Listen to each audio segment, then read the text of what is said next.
as this study definitely suggests, with over 95 million traffic stops while controlling for time of day because of the veil of darkness test, maybe it is the case that they make these implicitly different decisions. I'm not saying they're all racist, horrible people. Okay, fair. You know what? Actually, I'll take that as fair enough. Like, if your position is that it's not intentional racism and it's potentially just subconscious, they're pulling them over because perhaps as a police officer, they approached situations more where when they pulled people over, they found more drugs or they found more criminality in some cases when they pulled over black people. So they made the assumption this person is more likely to be committing a crime than a white person. Perhaps that is at play. I'm willing to concede that. Right? Okay, is that a better characterization? Wait, real quick. What the second part of the study, which we're not going to get to, but it's interesting you bring that up because the second part of the study has to do with hit rates when it comes to pulling people over. And guess what? The hit rates on black and Hispanic people are always like way fucking lower than white people, which is the contraindication of what you just said. Maybe they pull over black people. Just put my position on the topic to the floor, and then Destiny and Sean can go. Basically, last time we discussed this, we talked about the racism of the gaps, how in a lot of data that comes out about racial disparity, people will fill it with racism instead of other potential factors. And for the most part, I do think in America and Canada, rather, we have fulfilled a lot of these obligations in ensuring people have equality under the law, equality of a starting point, not necessarily equality of outcome. That's something I don't think you can ensure for any group, whether it be gender, race, religion. I don't think we can ensure equality of outcome, but within the systems that be, within the legal, educational, all of these different aspects of our culture, I do think it is very fair towards all ethnic and racial groups. And a lot of systemic oppression is unfortunately exaggerated for the sake of groups that have a vested interest in, quite frankly, minorities not succeeding, because that is where they get their profit from. That is where their activism comes from. And so they have a vested interest in exaggerating systemic oppression.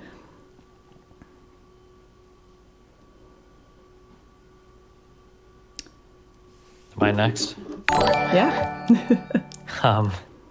Yeah, I'm here to talk about systemic oppression. A little bit short notice, but I'll be focusing, I guess, on the criminal justice side of things. I know that I think we tend to get pretty deep into studies here, so the two I'll be going over, the main one will be the nature one with the 100 million whatever police stops. And then there's a 2002-2011 special report from the DOJ for the police use of non-fatal force. And I guess we can walk through that one. Those are the two things I brought to the table today. Right. All right, is it my turn? Because I set up my thing finally. We're very proud of you. All right, so typically when we talk about systemic oppression, Lauren is right. We do discuss racism of the gaps. We find disparities, and there's like a core fallacy because we're all good people and we want better outcomes for everybody, that absent disparity, we would expect equal outcome be among groups. But what we see time and time again when we delve into these numbers is that the behaviors of the groups are different, and nowhere throughout history have we seen this equal outcome among these various groups. And it's kind of absurd when you think about it, that you want something similar in terms of outcome when the behavior, the inputs are nowhere near the same. So yeah, I reject this notion. Okay, so really quickly, first off, I mean, I guess anything can be exaggerated, right? So I would definitely agree with you that there are bad actors, like, you know, some people who would exaggerate very much how much systemic oppression is still prevalent and how much of an impact it has today. But I think in the other side of that, you have people on the right who I would say would probably be incredibly dismissive to how important or how impactful systemic oppression that exists today is.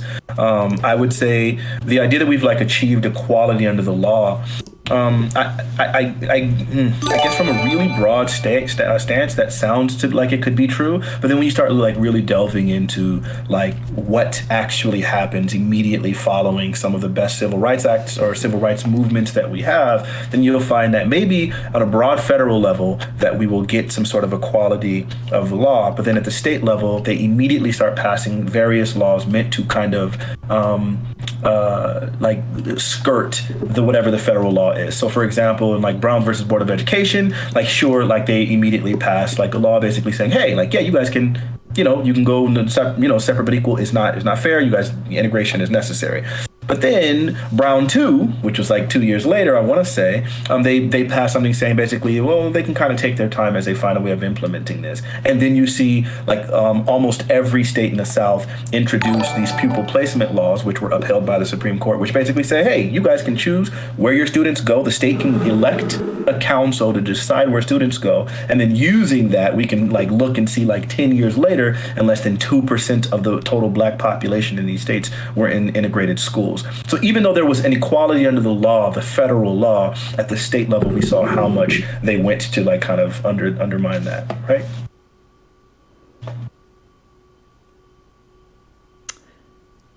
You there? Or were you asking me? Yeah, was there a directed towards specific? me? Yeah, was there a just specific to the question room. from someone? Okay. What's the question? I'm just saying, like, would you think that from that you would be able to glean the information that even though we might have something like equality of the federal law, the various states can still do things, and then institutions can still do something that will still have like disparate outcomes, right? Well, disparate outcomes aren't evidence of discrimination. They're You're right. I'm evidence sorry. of different outcomes. So, but in terms of they passed laws and then at the state level to try to prevent segregation, I'm not denying that happened, or try to prevent the repeal of segregation. I'm not denying that happened. But by contrast, we also have situations where they implement federal busing programs, and this causes people to move out of those areas so that they can avoid having their kids bused for miles. So like that ended up leading to white flight. So in a way, like whichever direction you went, like you are leading to some kind of people deciding themselves to self-segregate, which is not unusual throughout our history. So like it's not just them trying to prevent it at the state level. Sometimes it's sometimes it's parents like reacting to the fact that they don't want their kids bused to other places, preventing this from happening. This is why in like the Northeast, we have schools that are more segregated than schools that are than schools in the historic South to this day, because people moved away. Well, okay. So the thing is, there's a difference between like maybe when you want to talk about like individuals making a decision to move their children and things like that, then that might be a problem, and I mean, that can be a factor. But clearly, you have to be able to look at the laws that were literally designed. I'm talking about the laws. So you brought up how people in the South, and we know this, right? The Eisenhower administration had to send the military to forcibly desegregate schools. We know that this happened. No, but that's not addressing what I specifically brought up about pupil placement laws. Okay, so just let me finish my point. So yeah, there are laws that try to do an end around of Brown versus Board of Education. I'm not denying that. But on the inverse, when we had federal intervention to try to uphold and like enforce integration in our schools, that also had the opposite reaction. So is it only laws with bad intent or bad outcome that we're looking at? I would say laws with bad outcome, and sometimes I would totally agree with you that there are laws that people could create with the intention of doing something in order to help a situation that could have a negative impact. But then some laws. So if it's bad outcome, it's important because if it's bad outcome, me to let you finish your point. So please let me finish mine really quickly. What I was going to say specifically was that if you have pupil placement laws, those things, there's a difference between laws that were created with the intention of having a separate outcome. And some of these laws were literally designed specifically to make sure that segregation continued. Now, yes, if you want to talk about some of the busing situation that like might have contributed to a problem, I'm more than willing to concede that. And I would say that outcome is probably detrimental and it's a problem. But what I'm talking about is the existence of, this wasn't the crux of the argument. The whole point was just to demonstrate specifically that even though we might create federal laws, equality of laws, that we will still find that there are individual laws and institutions, large-scale institutions, that will then create problems so as to prevent the law from being carried out. Okay, so I mean, you switched it from intention to outcome. Like I was asking you, if it's the outcome that's worse, that's what I was going to ask you. Then the Northeast would be more systemically racist than the historic South. But then in your response, like you switched it to intention. So like, I mean, yeah, laws that intend to be racist, like that's actively the goal. Like they're bad, and you shouldn't have that. Okay, sure. But I would say also, like, it depends on what the cause of that outcome is. Simply because there's an outcome Wait, that's can I ask a question to get us, because we're both kind of, I see where you guys are both going. Let me see if I can like elucidate here, okay? Let's say that we made a law right now, and that law banned, or that law caused the imprisonment of every single person that did drug X. Now, let's say 50% of black people do drug X, so they're put in jail, and 10% of white people do drug X, so they're put in jail. Would we consider this law to be a form of systemic oppression? Why or why not? For either of you. I don't care who goes first. Well, if the law is neutral, I wouldn't. Just because you have disparate outcomes doesn't mean that it's a systemic oppression. I mean, like, black Americans commit over 50% of the murders every year. So like criminalizing murder doesn't mean that it's a systemic oppression. Sure. So here's like my next question. So typically when we think, so we have on one end, we have like racism, which is boring. We all know that it's bad. I think generally in the US, we do it okay. There's not people running around like screaming the N-word at people, or like generally speaking, not all the time, but generally speaking, okay? But when you think of it in terms of like systemic oppression, okay? Let's say that I throw another stat and I say that all the people that go to jail for drug X, they're going to be locked up for the rest of their life. And let's say that it's only men that do this drug. So now we got 50% of black men and we've got 10% of white men. Now, let's say that we also know, now I'm making up stats here, but it's kind of reflective of reality. Let's say that we also know that if you are from a single parent household with only mothers, you're like way more likely to be a criminal than if not. Would we now consider that same law before that was neutral, because it's just targeting people that do drug X and black people happen to do it more? But if we enact this law and we enact all the punishments behind it, and we know that it's going to cause the next generation of people to also have like a higher proclivity for crime, would we consider that a form of systemic oppression? And then yes or no or why? I'm curious. I mean, if you're trying to criminalize behavior, now I'm not like a drug warrior kind of guy, and like you're trying to like do an end around example for the crack cocaine disparities, which, I mean, specifically there's no case there, but yeah, no, it's not like that would not be considered systemic oppression. And your men example is perfect. We know that 90% of the laws are enforced against men. Like, they commit the overwhelming majority of crimes, and nobody makes the case, I would hope, for systemic sexism against men. I mean, I would, but many people that do. I do as well. Yeah, I would absolutely do that, especially in cases of violent crime, especially in cases of domestic abuse. Women get away with a lot of insane shit. I'm not the same thing in child court as well. Yeah, I guess so. Going back, and we haven't gotten into any data yet or any studies, but this is just kind of like the meta philosophy of this conversation. I guess the problem is that if we were to send like a train down the tracks of society, and this is kind of the system that we made, where at the very beginning we have like a neutral law that doesn't racially target anybody, but it does have disparate outcomes. If those disparate outcomes will into the future propel groups into different directions, it feels like that you could argue that that is a form of systemic oppression. If we assume that children don't choose to be fatherless, which I assume we all agree with that, and you have children that are born into households that are fatherless, and then those children go on to have, just statistically speaking, a much higher proclivity for crime, like, do we hold those individuals accountable? Do we hold the single mothers accountable?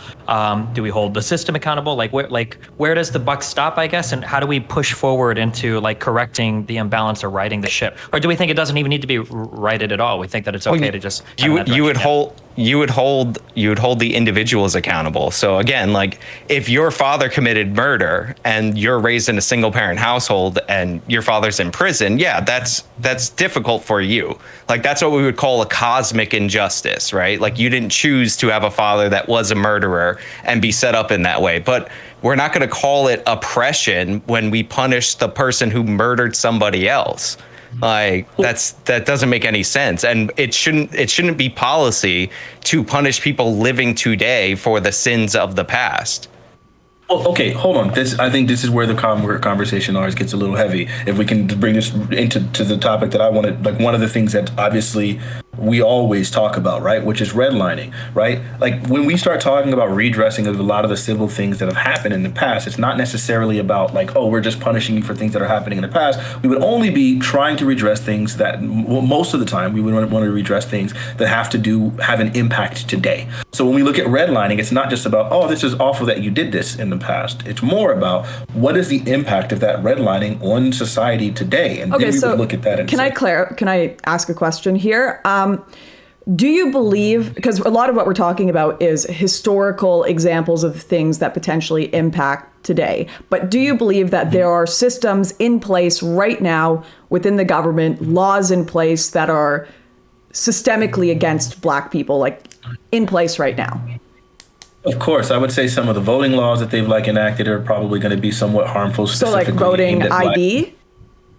No, it's not just voting ID. So what you find is that, I mean, I guess you would need to look at each individual one, but there have been obvious cases like the North Carolina one, which is one that's often cited, where that was a law that was made and literally never said the word Black, but clearly they Can you asked explain that? for voting. Sure. So what it was is they went and they asked for voting data by race. After obtaining this data by race, they then decided to restrict the various ways that African Americans disproportionately voted. And then they created laws around that in order to target the Black vote. And so when the Supreme Court struck that down, they used the word and said that you guys asked for voting data by race and then targeted the Black vote with surgical precision. So what did they shut down? What methods of voting did they shut down that they found in this study were proportionally... Okay, wait. So for background on this real quick. So the state legislature requested very specifically a racial breakdown of where people were voting. And then they kind of targeted like the ways in which Black people were voting. So for instance, I believe that they cut early voting, which was a way that Black people predominantly voted, from like 13 days to 7. They found like predominantly Black used voting booths that they ended up like closing down. It was a pretty egregious thing where when the Supreme Court said it, that's like a quote, I think. I don't know if it was the Supreme Court or if it was the state Supreme Court of North Carolina, but they said that it was like they were surgically targeting Black voters to try to shut down their ability to vote in elections, essentially. Well, I have I don't know the specifics of the North Carolina law, but I have questions about redlining. If you would want to entertain a few of those. So when was the redlining period? Like when was this law in effect? Well, redlining pretty much started in the 1930s, and it existed all the way until I guess until 1968 is when they passed the Fair Housing Act, which of course that kind of skirted some of the issues with redlining, because at that point there were plenty of places where segregation was required. So then Black people couldn't buy homes in the white neighborhoods, but then the banks were also restricting them from getting loans in the Black neighborhoods. But with the passing of the Fair Housing Act, then they ended up creating a rule that basically said you cannot have discriminatory lending practices. Right. So 1934 to 1968. So what was the effect on Black home ownership during that period of time? Oh, it was incredibly detrimental. I mean, I guess I guess it's really hard because it's hard to look at this information without looking at the outcomes. But what was did home ownership rates go up? Did they go down? Did they grow as fast as home ownership rates over the same period for white people, or did they grow significantly slower? That's what I'm asking. Well, they clearly just didn't grow as fast as the white home ownership did. And the neighborhoods in which Black people lived, the value of their properties depreciated greatly because they weren't able to maintain these neighborhoods. I would have to fact check you on that. If you look at U.S. Census data, Black home ownership rose during this specific period of time at the same rate as white home ownership. You also this also coincides with Black poverty dropping from 89% to 49%. Yeah, I'll pull it up. And they use census data. You can see it on the charts. I've covered this multiple different times in my video. So my question is, and I'm not saying that there was no impact, obviously, but if this law was so destructive to Black people, so much so that we feel it today, why did their home ownership's rate of increase slow so dramatically after the repeal, as opposed to, the time that the law was in effect? I think that something that would be really important to look at for that, I don't have a strong position on this because it's just not something I'm as well read in, but I don't think that looking at only home ownership is the only thing that matters. My understanding, and I could be totally wrong on this, but my understanding was that the term red line, I think, referred to specific lines where it was Black people are not going to live in this neighborhood. So I don't think that the policies related to redlining specifically prevented Black people from getting homes. It just prevented them from getting nicer homes in areas where they might otherwise want to live, but rather they were forced to other neighborhoods. So for instance, this is just like a random snippet out of a Forbes article, and I can shoot you this. This is from last year. The typical homeowner in a neighborhood that was redlined for mortgage lending by the federal government has gained 52% less, or $212,000 less, in personal wealth generated by property value increases than one in a green line neighborhood over the last 40 years. So like so black home ownership might have increased, but maybe they were kind of shitty homes, or they didn't get approved for the mortgages to get into better homes that they wanted to. And that increase in wealth is only tied to the property value. So that increase in wealth is going to be irrespective of like a job you might have worked otherwise. Just as a aside there, I'll throw that into Discord. Sorry, before we jump forward, I just want to mention this North Carolina bill. I haven't had the time to go through it properly, obviously, but it does seem like a lot of it is around photo identification. I just want to clarify, do you guys think that photo identification for voting is racist? To be very clear, that North Carolina ID law had almost nothing to do with voter ID. I've got it open here, and the first sections are about it, and when I was reading the articles that brought it up, but...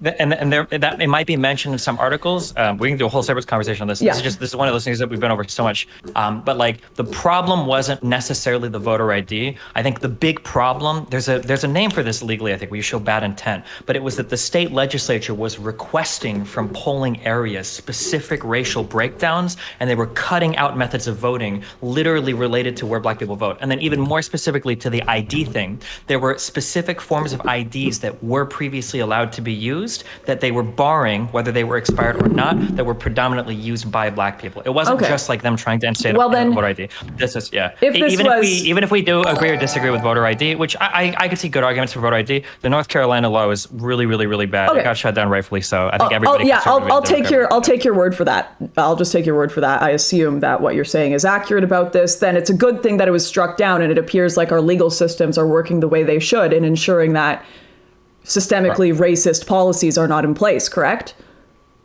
Well, okay, so that's the beauty of this, right? Is that, yes, so this is an example in which the Supreme Court of that state ended up striking it down. But obviously you see all of the various laws that they've enacted recently in Georgia, and I don't have these off the top of my head. What's wrong with the Georgia law?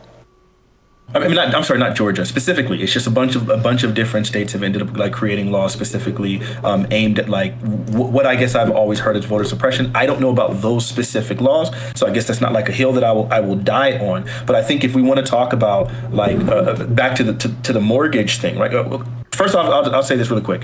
I don't think voter ID in and of itself sounds like a terrible idea. It sounds like it would actually be a great idea. If it was me and I was just thinking of it, I would probably say that makes a bunch of sense. But what we end up discovering is that in some cases, what they end up doing is shutting down the DMV in various areas like where black people live. So then black people have to travel. I think in one case, I remember that there was a case where they had to travel 40 miles in order to access the DMV. And so then it's not just is that considered far? Because in rural parts of the country, traveling for 40 miles to go get groceries isn't considered far. Okay, hold on. Just to be clear, traveling 40 miles to get groceries in any part of the U.S. is considered far. 40 miles is a long way. As somebody that came from Nebraska and literally took horseback riding lessons at a fucking farm, if you're driving 40 miles to get groceries, you're really far from anything. Now, I will be clear, I haven't been to like Montana or whatever, but like in Nebraska and Iowa, there are definitely small towns, but like these small towns will usually have like a grocery store or something in them. It's pretty rare that you're actually like 2 hours or like an hour away from it. Might happen in super, super remote areas, but for the most part, that's going to be pretty rare. I mean, there's no there's no Walmart where I live, except for one that's like over an hour away. And if I want to go to the Walmart, then it would take me longer, even though since I live in New York, it's more densely populated. It would take me longer to travel there than it would if you get on the highway for 40 miles. Like, so, I mean, sure, that like, doesn't seem that far. I might have heard, maybe I heard incorrectly, but in terms of being near any grocery store, 40 miles is pretty prohibitive. Now, maybe like specifically like a Walmart. I think other stores than Walmart sell groceries, but yeah, I mean, like certain stores could be far away, sure. Oh, if you live in a small town of like 10,000 people that can't sustain a grocery store, typically there's a grocery store in between the two towns that's pretty far. Okay, just to be clear, hold on, I just want to be super clear. I'm just saying, is that like 10,000 people is not a small town? There's absolutely is this like a highly urban area where a lot of people where a lot of people typically use public transportation? Because it depends, like how far you have to travel. It depends. Like in terms of miles, like where you are. That's what I'm asking. I don't know North Carolina very well. Oh, in terms of like how far do you have to travel to get to a polling booth or whatever? No, he said to the DMV, because you have to go to the DMV to renew your driver's license once every 8 years. It varies by state, and it's not just about the idea becomes like very often, like that's why I said from the very beginning, I think the idea of like having an identification for voting, it sounds reasonable to me. I think most black people have an ID. It like sounds like something that would be reasonable, but it seems like these things are always bottled with other things, and it seems like or in previous instances there were some cases where people were doing things like that. There's already a lot of states that already require voter IDs, right? Like a lot of states. So like this isn't like something that's completely unheard of. It's just that it seems like some of the bad actors who were trying to create voter IDs were creating some problematic let's and really one more thing. Sure. When it came to even like things like that were inside of the North Carolina law, I think one of them had to do with out of district voting. And so you'll find things like, for instance, like the one that they passed in Georgia recently, where they barred out of district voting, but then they ended up like, so then the lines for some people to vote, I remember at one point where some people had to wait 10 hours in line in order to vote, but they couldn't go to the other districts which weren't as filled. And then now, of course, they're passing laws basically saying you can't give people water to vote, which sounds a little ridiculous. No, that's totally wrong. So a specific campaign was offering water and cookies, and it was the candidate, and that was considered electioneering by the polling booth. That's always been forbidden. You're not allowed to do electioneering near the polling booth. So especially if you're a candidate, you can give people water just generally, but you're not supposed to electioneer. That's one of the myths about the Georgia law.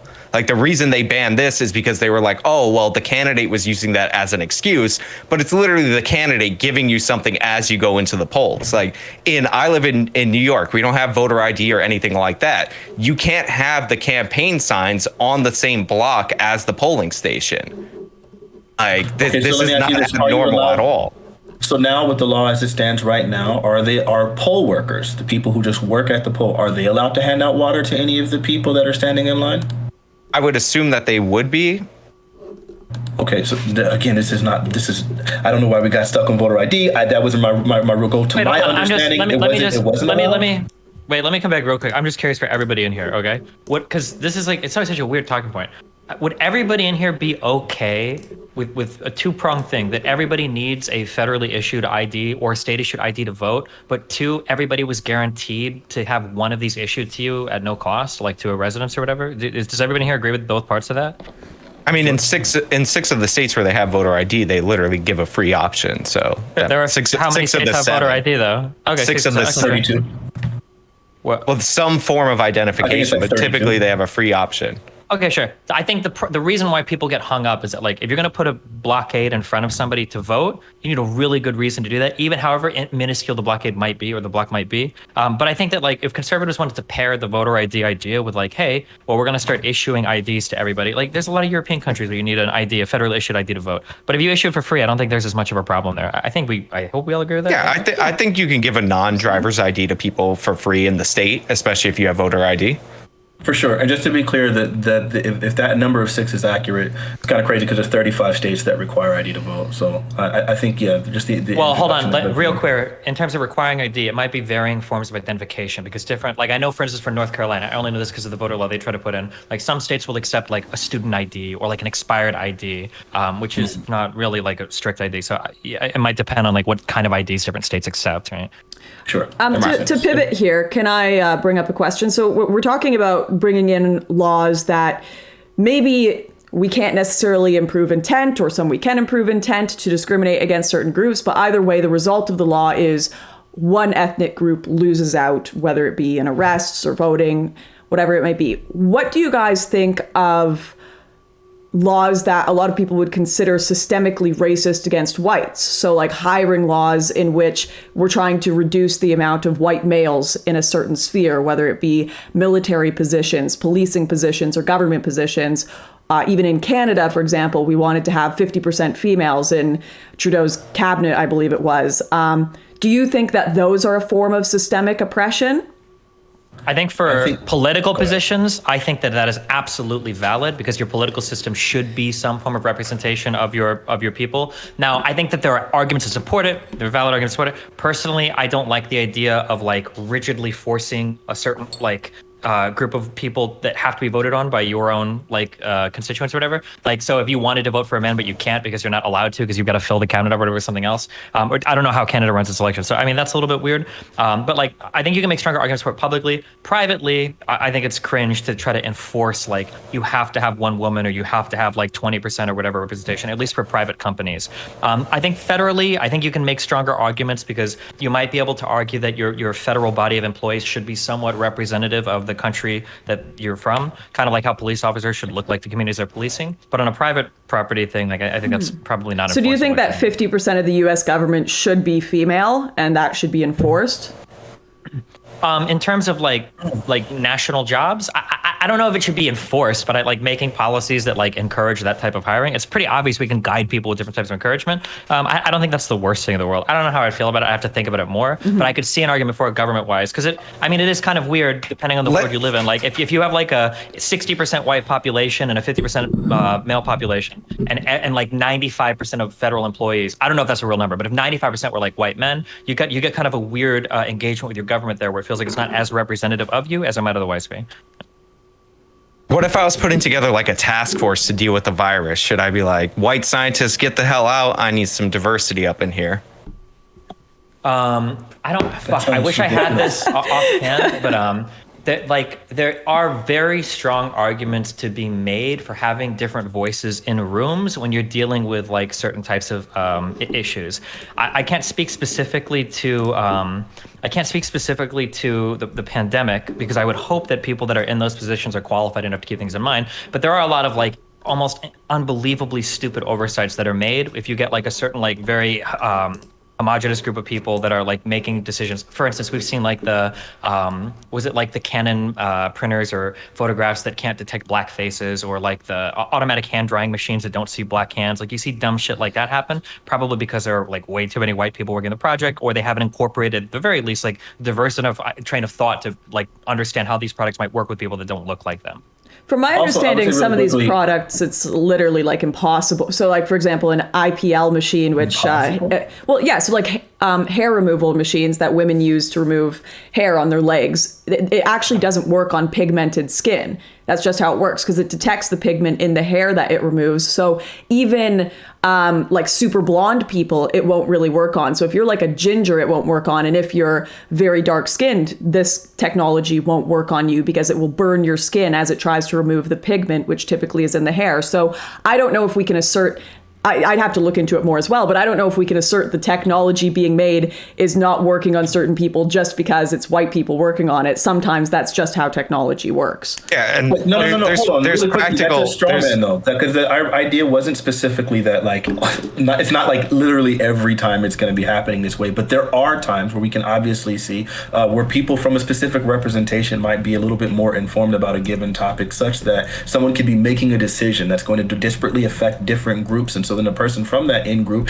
would be able to have an idea of like, wait a minute, this sounds good for y'all, but in reality for us, this might have some of these disparate outcomes. It's not about necessarily blaming all technology in all cases or any of that. It's just more of a broad idea that there are times in which having multiple voices in a room can influence things in a positive direction. We see this in like education, where like obviously a more diverse learning environment tends to be a little bit more productive, and things like that. But it's not. This isn't an injunction against all technology. I don't know that he was just making a broad idea. It sounded like, but it was a bit of an assertion that, you know, perhaps this problem could be fixed if we had more diversity in the room. And I just wasn't necessarily sure that that was the conclusion we should come to without looking into more reasons why. In some instances. Yeah, in some, like, they're going to be like, so what you talk about for laser hair removal is true. If you have very blonde and very fine skin, I don't think it works. You can't do it. But if you've got darker hair, if you've got fairer skin, like you can use these laser hair removal products for people that do these things.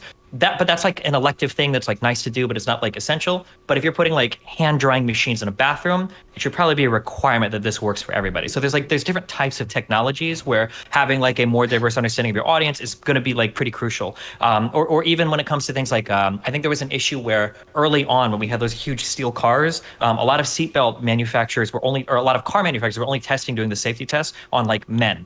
And the way that seatbelts fit around women or children is going to be a lot different, and the optimal safety profiles of these things will change pretty dramatically based on like the type of model that you use in a car accident. That's like an example of. Okay, so with the soap dispensers, for example, I was just looking into it, and they operate off of light bouncing back off the skin. So obviously, darker skin, darker shirts, whatever it might be, tends to absorb light. Now, people are suggesting, a possible but again, this solution is like to this could be right? Increasing the sensor equivalent, increasing the exposure to try to detect more. Right. But there are literal technological barriers that, once again, this is when we talk about racism of the gaps. Ooh, it could be because we didn't have enough black people on the team. That was the implication that was being put forward. Okay, so wait, so real quick, this is an epistemic problem of like how do we approach like what we ought to do, or these are like more broader questions. The idea that it's a technological problem is not true. If I have a room full of white people and we are running across like the like a black background,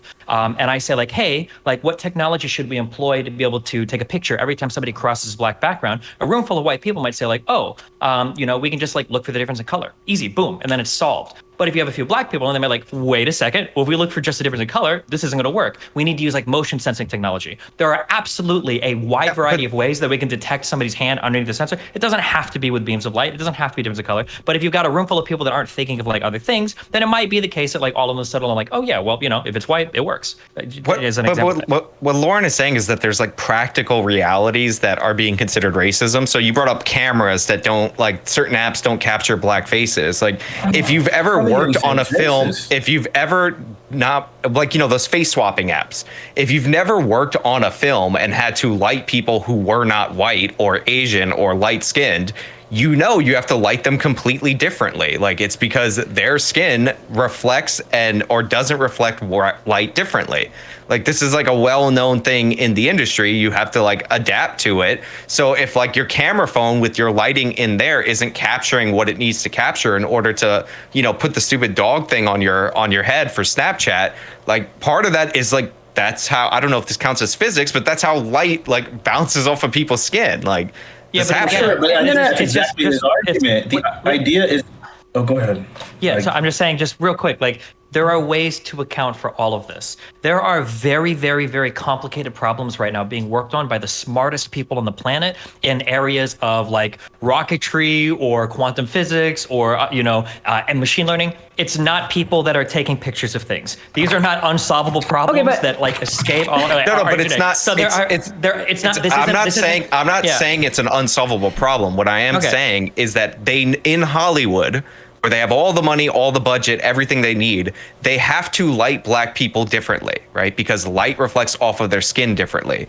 So if they're using Arri Alexa, it's a $75,000 camera with a $150,000 lens, and they still need a special lighting rig so that you could see their face, like that's a problem. That's like something that is a result of the way that light reflects. So if you have an app that needs a lit up face in order to do your facial recognition, and you're in your home, like, the lighting sometimes won't contribute to doing that. Like, and it would happen more so for black people than for non-black people. Right, so it sounds like you're giving a real good argument for why like the inclusion of diversity when it comes to the designing and implementing of these products would probably be beneficial, because these are problems that might be missed in the absence of black people. Okay, but you're also asserting here that my phone doesn't have the lights. You are. You literally are. If you'll let me finish, then you'll see that I'm not. So what you'll discover is that even when it comes to like the testing of some of these different things, so maybe you have a person who happens to have the phone and the people in the testing and environment are white people. So for the movie thing, for the movie example you gave, maybe when it was that they were designing the system or designing whatever the product is, it would sound like if there were black people there who they also tested the product on, then they might come to a conclusion that this thing might not function the way it would if it was exclusively done for white people. But a black person being there, especially if you're able to already concede that the other problem created is specifically related to the fact that black skin has more pigment, and so this is problematic. So then a black person in a testing environment might make you realize, maybe we should change the way this functions such that, or maybe we should change the design so that way this won't be a problem for a specific demographic. This is an absurd. This is just such an. Sorry, Sean, just 1 minute. This is such an absurd assertion that white people cannot consider these problems, that you have to, or like, for example, if someone was creating a product, that they would have to be a woman to consider how it would impact a woman, or like that you would have, like that an Asian person can't sit in a lab and be like, how will this react to black skin?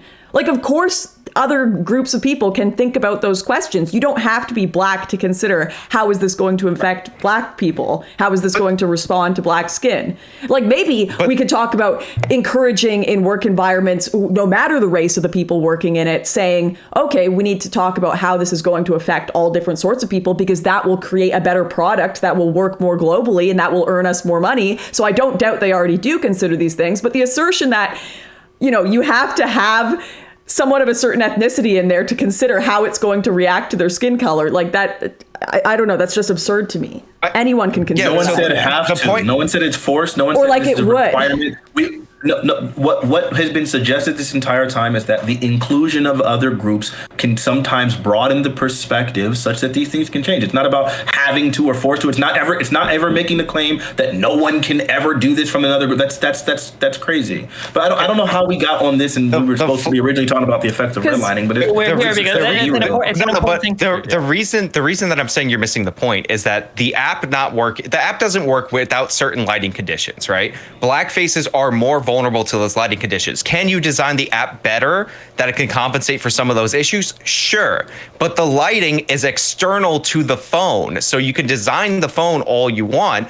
But the fact is, unless you light properly, which is different, which is external from the phone, you're going to get worse results on average. So having a black person in the phone when they do the testing in their lighting conditions, like, sure, you could have a model, it will do something, but if it doesn't work when lighting isn't sufficient, and statistically you need more lights for black people, you're going to have a disparity in when the dog face appears on their face in Snapchat, because that's what we're literally talking about.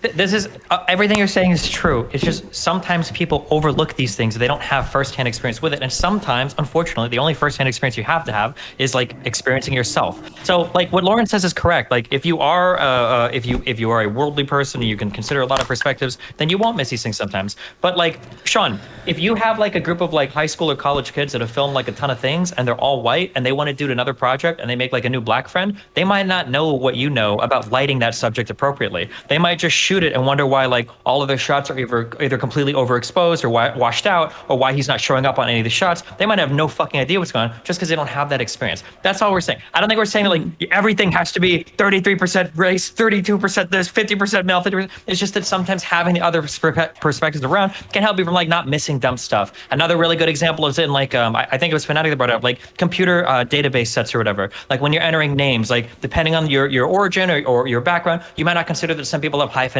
names, or that some people have names with weird accents over them, or like dumb shit like that is possible to miss if you're not really thinking about it. But I don't think that has anything to do, like I agree with everything you just said, but I don't think that has anything to do with systemic racism. Like I can barely even pronounce Slavic names sometimes. Like this is just sometimes general societal challenges that all of us face.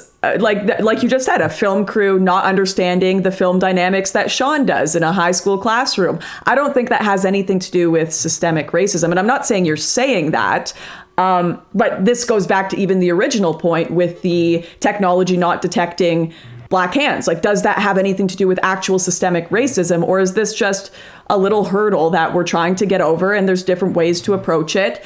And I don't think the necessary answer to that is we need to hire less white people. That's the larger, Sure. broader I think conversation. Maybe, but I think even just on that thing, like these like little, I hate that we use the word racism for everything, because systemic racism doesn't have to be like resulting in the death of everybody. I think that like systemic forms of oppression can be like really small or dumb things. It might even be something as dumb as like the preference and temperature differences that men or women have, like in office spaces, where if you have like a ton of different men and you've got like a few women, that like it's always going to be kept at a temperature that is like ungodly cold for women. Or imagine, God forbid, if showers only had like one fucking temperature setting and women ran the shower industry. No man would be able to take a shower because women shower at an ungodly molten lava fucking hot temperature. You'd be fucked if you were a guy, right? So like, and again, it's not that like these forms of systemic oppression are leading to everybody being killed and murdered and blah, blah, blah, but it's just like little shitty things you have to deal with in life. And sometimes these things can ramp up, and a lot of these things can be accounted for, like starting at the fundamental area of like, well, do we have like enough representation in this area for people to notice? Or are we like keeping at least this in mind for these types of outcomes? Like that's yeah. But I think actually a lot of these things solve themselves just based on, some of them do have to have a deeper consideration and people being like, all right, let's really unpack this. But when it comes to like those product uses, people realize, oh my goodness, we have left 50% of the population, 50% potential buyers out of this product we're selling. Let's try to improve it so that we can include those people. We've left this entire community out.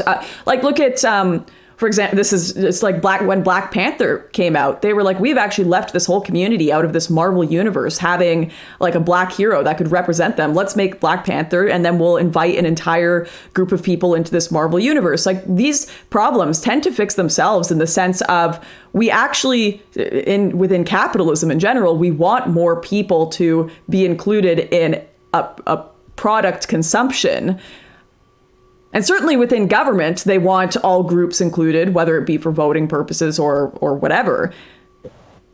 Okay, so can we get back to the redlining thing that we had been talking about, because it feels like we kind of derailed really heavily, right? So Sean, you were talking about the redlining and like the fact that the law was made illegal in 1968. I think that's fine and that's fair, and it sounds like that should have been a step in the right direction. And yeah, there was some integration, and so some people were able to have access to like better things. I was one of those people that moved in, to a freaking white neighborhood where I was pretty much one of the very few, less than 5% of the black population in this, when the population was black in this region, and went to like basically all white school and an all white neighborhood and so on and so forth. So like, yeah, there's all these benefits that happen to individuals, but at the same time, while all these benefits were happening, then the government, this is what I was talking about earlier, what I wanted to get into, we got sidetracked so much from, after they passed the 1968 Fair Housing Act, then later on they needed to go down and pass the Home Mortgage Disclosure Act, right, in 1975. So this is 7 years after redlining, in which they're now like recognizing like, we need to actually start collecting data. Same thing they did with North Carolina when it came to the traffic stops. We need to start collecting data on these lending practices, because they're starting to discover like that, that there seems to be some disparities in the way that these things were distributed, right? Has anyone in this call heard of reverse redlining? No. Reverse redlining? What is that? The Dodd-Frank Act? No, reverse redlining. Oh, no, not Dodd-Frank. The other one. I'm thinking of the Community Reinvestment Act.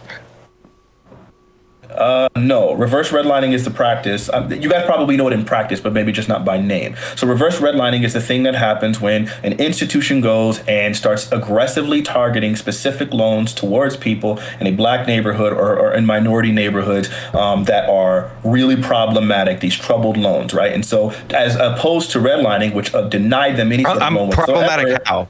Problematic in that they had disparate, they had higher interest rates. Some of them had adjustable rates. They were subprime loans, and these loans ended up disproportionately negatively impacting African Americans, such that a lot of their houses ended up foreclosing. That's what happened in 2006, 2009. So I would say first we had that act in 1975. Then afterwards, we ended up creating the Financial Institution Reform, Recovery, and Enforcement Act in 1989. So this is 14 years after that, which required them to collect and disclose data about applicant and borrower characteristics to assist in identifying possible discriminatory lending patterns and enforcing anti-discrimination statuses. So even though this is now mind you, this is 1989. So we passed a law in 1968 specifically at making there be fair housing, and now that we're starting to give loans to these people, we're finding that there's another discriminatory practice even within this same thing. And that's 21 years later that we're passing this. All this doing is collecting data. Now that they collected the data in 2006 and 2009 and so on and so forth, now you've had all of these various lawsuits against all of these banking institutions specifically for their discriminatory practices in their lending, right? So then even though we might have passed the Fair Housing Act, that didn't mean that solved the problem of housing. This is a continual problem that's ongoing. So even though like we might have fixed that the redlining, there's still systemic oppression within the housing market. Would you say that that's fair to say?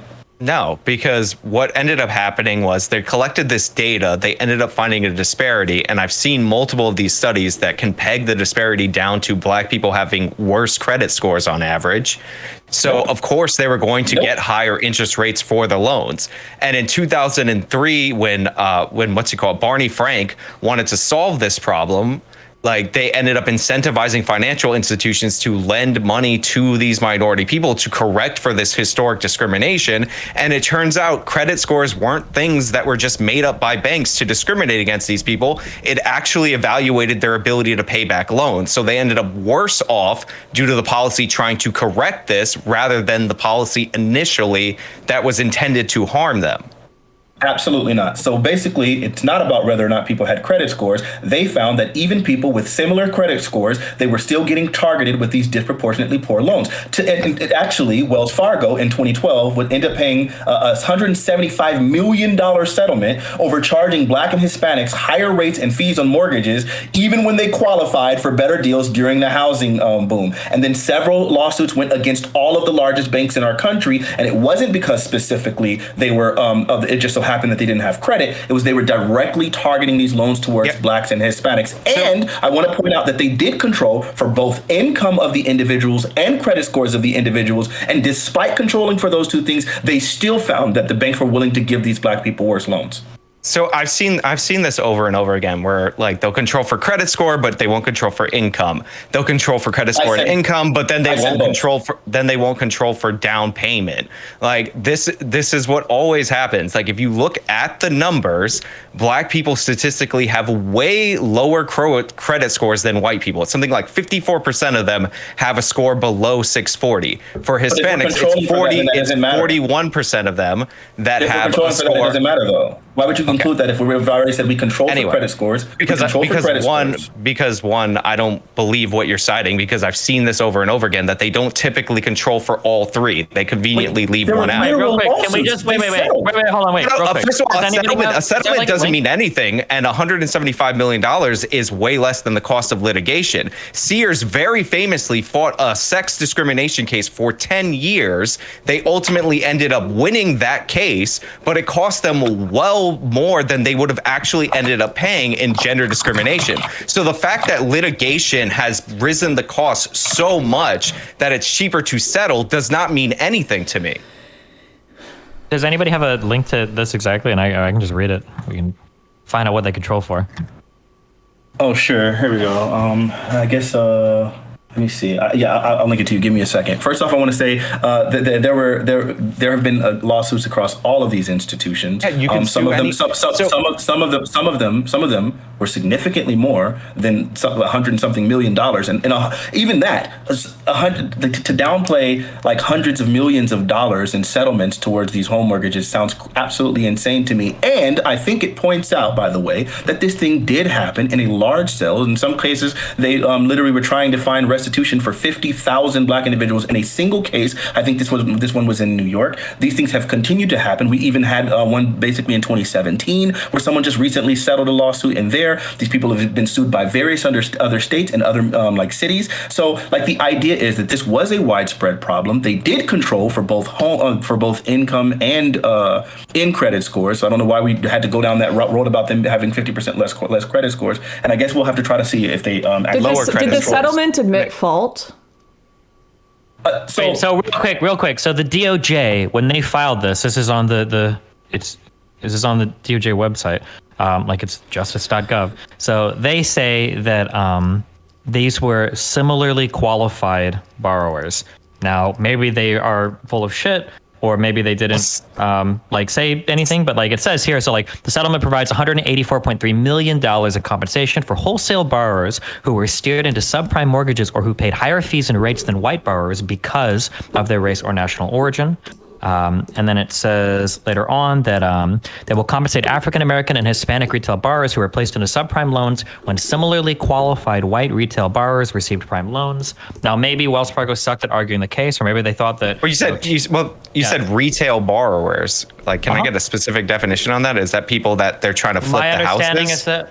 My understanding is that like a retail customer is going to be juxtaposed to like what the fuck like an investor, like a business? No, like a business, like a commercial is what I'm thinking of. Right. Okay. Right? So like a retail customer is probably somebody that's shopping for like a home, like a general mortgage or an FHA loan or something for like a house that's like a personal residence. Whereas a commercial customer is going to be getting rental property or like a commercial property. Well, I know for a fact that during the housing crisis, they would direct people to subprime loans because they were like, oh, look at this market, it's going to go up, and in 3 years you're going to sell it before the interest rate kicked in, which was all fine and dandy until you had the housing market crash. And as for the giant lawsuit in the city of New York, why did they do that to white people? As for the giant lawsuit in the city of New York, my aunt was a part of that. So you could say 50,000 people against Citigroup, which was the New York one.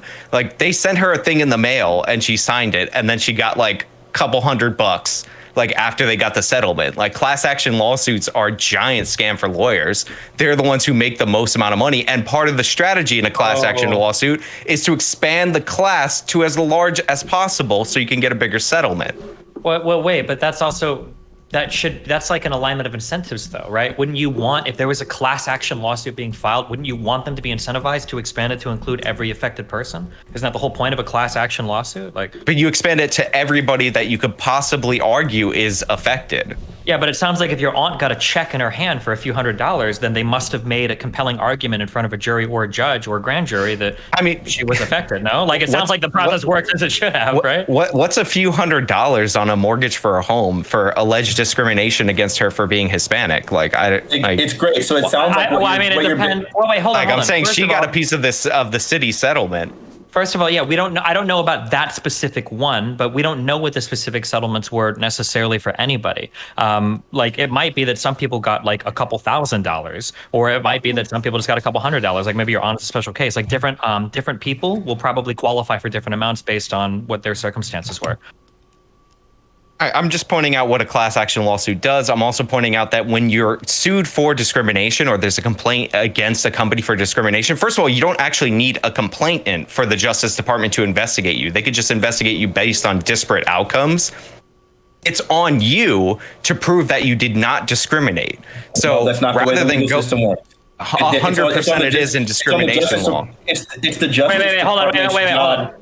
When a regulatory body...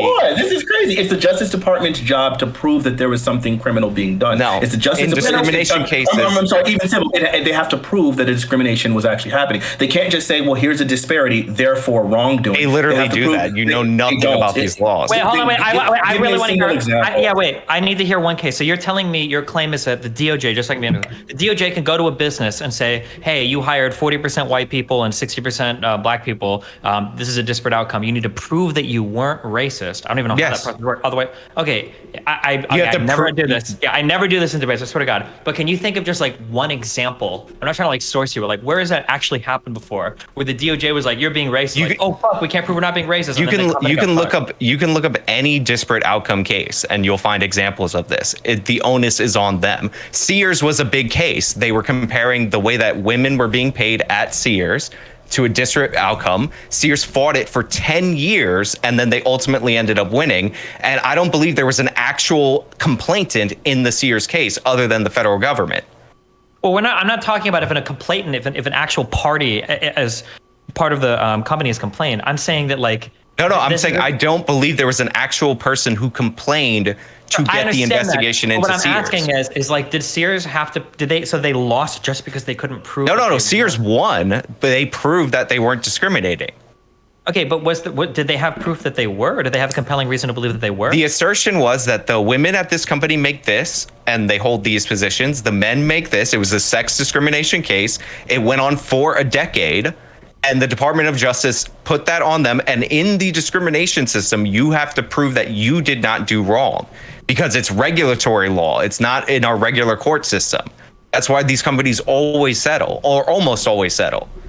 But first off, I'm just going to reject that. I don't think that these companies always settle when it comes to discrimination lawsuits. They almost always settle. I mean, absurd. obviously not all the time. You literally just gave the example of Sears obviously beating it. Secondly, obviously, it's crazy because you're bringing up all these confines for something. Sears is the example that you've literally of never encountered in your entire life. Yet somehow, even though I'm providing you something that you've literally never heard of, you automatically have this contention, basically voicing that there must be some control that they. I never heard of the thing. It does. I just decided to do a quick search. That my aunt that thing for? It really does sound to me like basically what you're doing is having encountered nothing. Having encountered nothing. You're literally just bringing up like objections about something that you literally know nothing about. Like it's crazy to me that you keep doing this. No, that's that assertion that he's making about settling. Like I'm just looking it up, and it looks like there's a heap of research showing that settling is generally better for large corporations than going to trial.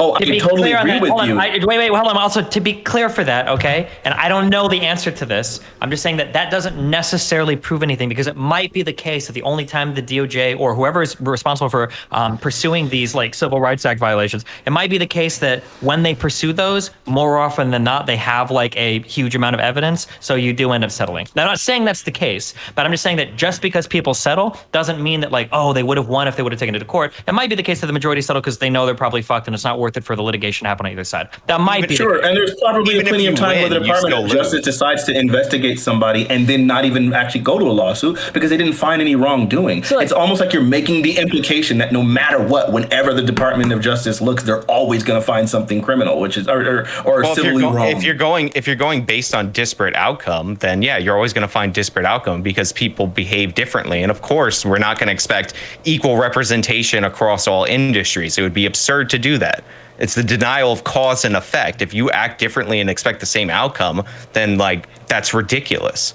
But that's the problem is most of the time we're not talking about just the outcomes. What we're talking about are opportunities. You see, when it comes to something like mortgage rates, right? When we have all of these different banking institutions, the largest, right? Wells Fargo settlement for $175 million. They're literally the largest loan holder in the country as of 2019. They were. So it's like a mortgage loan carrier in the country. It seemed like. So then when they're settling a lawsuit, like basically saying, yes, we were doing something systemically racist. Did they admit fault in the lawsuit? Yeah, that was the question I asked earlier. I don't know whether or not they That's admitted really fault, important. but I guess so, but then the argument comes now that you can just dismiss any time a person settles because you can say that they didn't admit fault. But you just admitted already in this conversation that it is beneficial for these people in these circumstances to settle. So you can't go and say, well, it's beneficial for them to settle, so that makes all the sense in the world, and then say, well, the fact that they settled means that they didn't admit guilt, so then therefore, at this point, we can't prove anything. You're literally trying to have your cake and eat it. I feel like a lot of people really do not understand the legal system here. Yeah, sorry, go. When you start characterizing what Wells Fargo said, that's when I asked you if they admitted fault because you are making a statement that they did. When you're saying, go back and watch the tape. Just to ask. So like if Wells Fargo has through this settlement identified victims of being pushed into subprime mortgages that shouldn't have been otherwise, is that considered a form of admitting fault, or is that just them kind of like memeing, or I don't understand what that means? I'm talking about when you have a settlement, you can either admit fault in a settlement or not admit fault in a settlement. So are you saying it's possible that Wells Fargo didn't admit fault but was still able to accurately identify supposed victims of this class action suit and then pay them out? Yeah, so Fred Wilpon, the former owner of the Mets, it was alleged by a prosecutor that he knew about Bernie Madoff's scam, right? And they wanted $1 billion from him. Fred Wilpon ended up paying $143 million, and and he admitted no fault. So there was no criminal allegations, and the Department of Justice acknowledged, at least based on the terms of the settlement, that he did not know about the Bernie Madoff scam, but he did profit from it. So that would be a no-fault settlement. That happens all the time. Right, Like but Kobe Bryant. Kobe Bryant paid that woman. Okay, wait. As part of the settlement, wait, guys, this is important. As part of the settlement agreement, Wells Fargo did not admit liability. In a statement, the bank said it strongly disputes the allegations made by the city in the lawsuit over Fair Housing Act claims. Sure, but then despite doing that, they were somehow able to then find specific victims and then give money directly in an actual settlement. Because part of the settlement, do you not understand how lawsuits work? They're all plaintiffs. Hold on. Part of the settlement might have been a broader thing in which they had to do some form of systemic changes, but then they also had to find individual actors and then pay them individual restitution. How did they figure which people were getting the restitution? I'm just like super curious. If you're doing a settlement, why would you ever admit fault? I'm genuinely asking, because like if you're going to have to quote unquote admit fault, why wouldn't you just say fuck it, take me to court and sue me then? Fuck you. Like what's the difference? I don't understand why would you why would you ever admit fault as part of a settlement? Well, if you're caught dead to rights and like the prosecutor knows that they can prove you guilty, like you can submit an offer that you admit no fault, but the prosecutor be like, no, I'm gonna get you either way. So like there are typically this is like a plea bargain based on not great evidence. Like they don't want to drag it out. Yeah, obviously, ideally, you don't want to admit fault because that sets you up in a better position. You pay less on the settlement than you would pay your lawyers, and you don't admit any fault. And like sometimes you'll offer things to get, like I just finished up a lawsuit myself in the state of California, and we just wanted to end the case, not because I didn't have a great argument. My lawyers were completely confident that we had a very solid argument. It worked in other cases in Germany before, but we settled simply because the costs were too high to go forward, or not settled rather, but we ended the case simply because the costs were too high to keep going forward. And we made an agreement with the other party. The other party, one of their offers was you have to agree you won't take this to higher courts, et cetera, et cetera. Otherwise, we're going to go after you for more money. And these are just all conversations that happen at the end of the lawsuit. The fact that they got the ability to say, actually, we did nothing wrong, we're just settling this to get this shit out of the way, is pretty impressive. I mean, it's not a small deal, because sometimes the other side will be like, actually, we are so confident in our case, we are going to keep going, we are going to make you admit fault because we know for sure we're going to win this, and we're not going to just let it go and settle. But so this is a big deal. Like, couldn't it also be the case that like the more important part of this, especially since so are these civil proceedings, or were there ever like criminal charges on the floor? It was always civil. If it's all just civil, wouldn't it make sense for the DOJ, if they want to settle, just say settle it to get people their money faster, even if they knew that they had like 100% like we're going to win the case? Like I could be wrong, but I doubt Wells Fargo is hurting for money to fight cases in court. It is more expensive to fight cases sometimes than to just significantly settle. More significantly. expensive. Sure. People like hold on, for people like us, yes, okay, but I'm pretty sure Wells Fargo has a. That's not true, because they have to pay a higher amount than the people suing them. I'm sure that they do, but you have to understand that what you guys are saying, okay, and I don't think either of you wants to bite the bullet on this. The precedent that you're saying is that every single person that settles is like always like guilty or always not guilty. No, we're not saying that. We're talking about an individual case, and we're talking about a case in which they said they're not guilty and they do not accept liability. Yeah. There are cases where settlements happen where they do say they are guilty.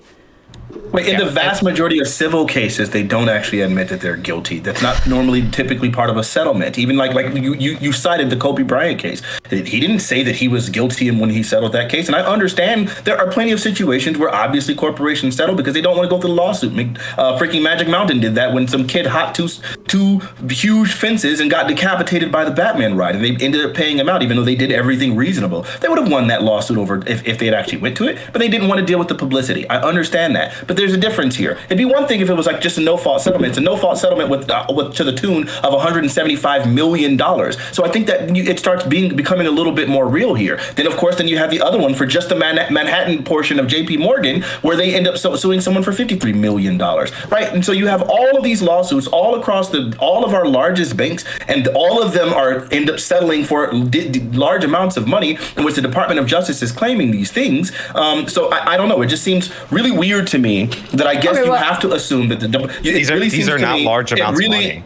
Well, I guess so. You're right. 175 million is not that much, but I guess it really seems to me that I guess then I guess you have to make the assumption then that I guess some kind of way the Department of Justice is just intentionally going and making lawsuits against things that are not necessarily problematic because the Department of Justice is not as smart as you, and so they can't see that because of these disparate policies that some kind of way that it really was just a matter of personal choice and it had nothing to do with policy, and they decided to sue anyway because they were nefarious and you know better than them. I guess that's what we have to go with. I know better than you. It's a matter of policy that you can look at disparate outcome to determine if there was discrimination. The Supreme Court has ruled that you can look at disparate outcome to determine discrimination. So when they're suing based on disparate outcome, when they're suing based on disparate outcome, then sure, that's the results that you're going to get. And we've seen changes in our laws that you could use disparate outcome as a standard, or changes in our regulatory structure. During the Obama Sean, did you say that the settlement was 178? Show me.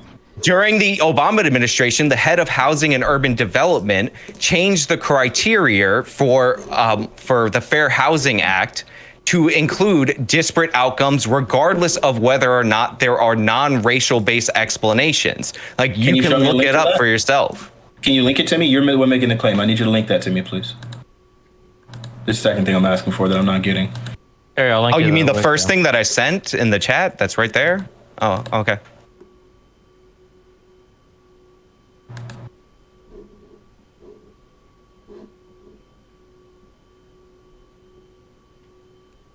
So I think what we should do is we would probably all need to go through the actual case details here and read it to have an honest conversation about this specific case, right? And we would have to understand what they defined as discrimination, because I'm willing to accept if we both read through the case, maybe it was the case that brokers were literally like, that sounds like a black person, no way but I do have my doubts that was the case. I think that there are other factors that could be involved, like this is a poor neighborhood. This is the kind of job they have. I am willing to accept also that potentially there were a dozen other factors involved here that just happened to lean against minorities applying, right?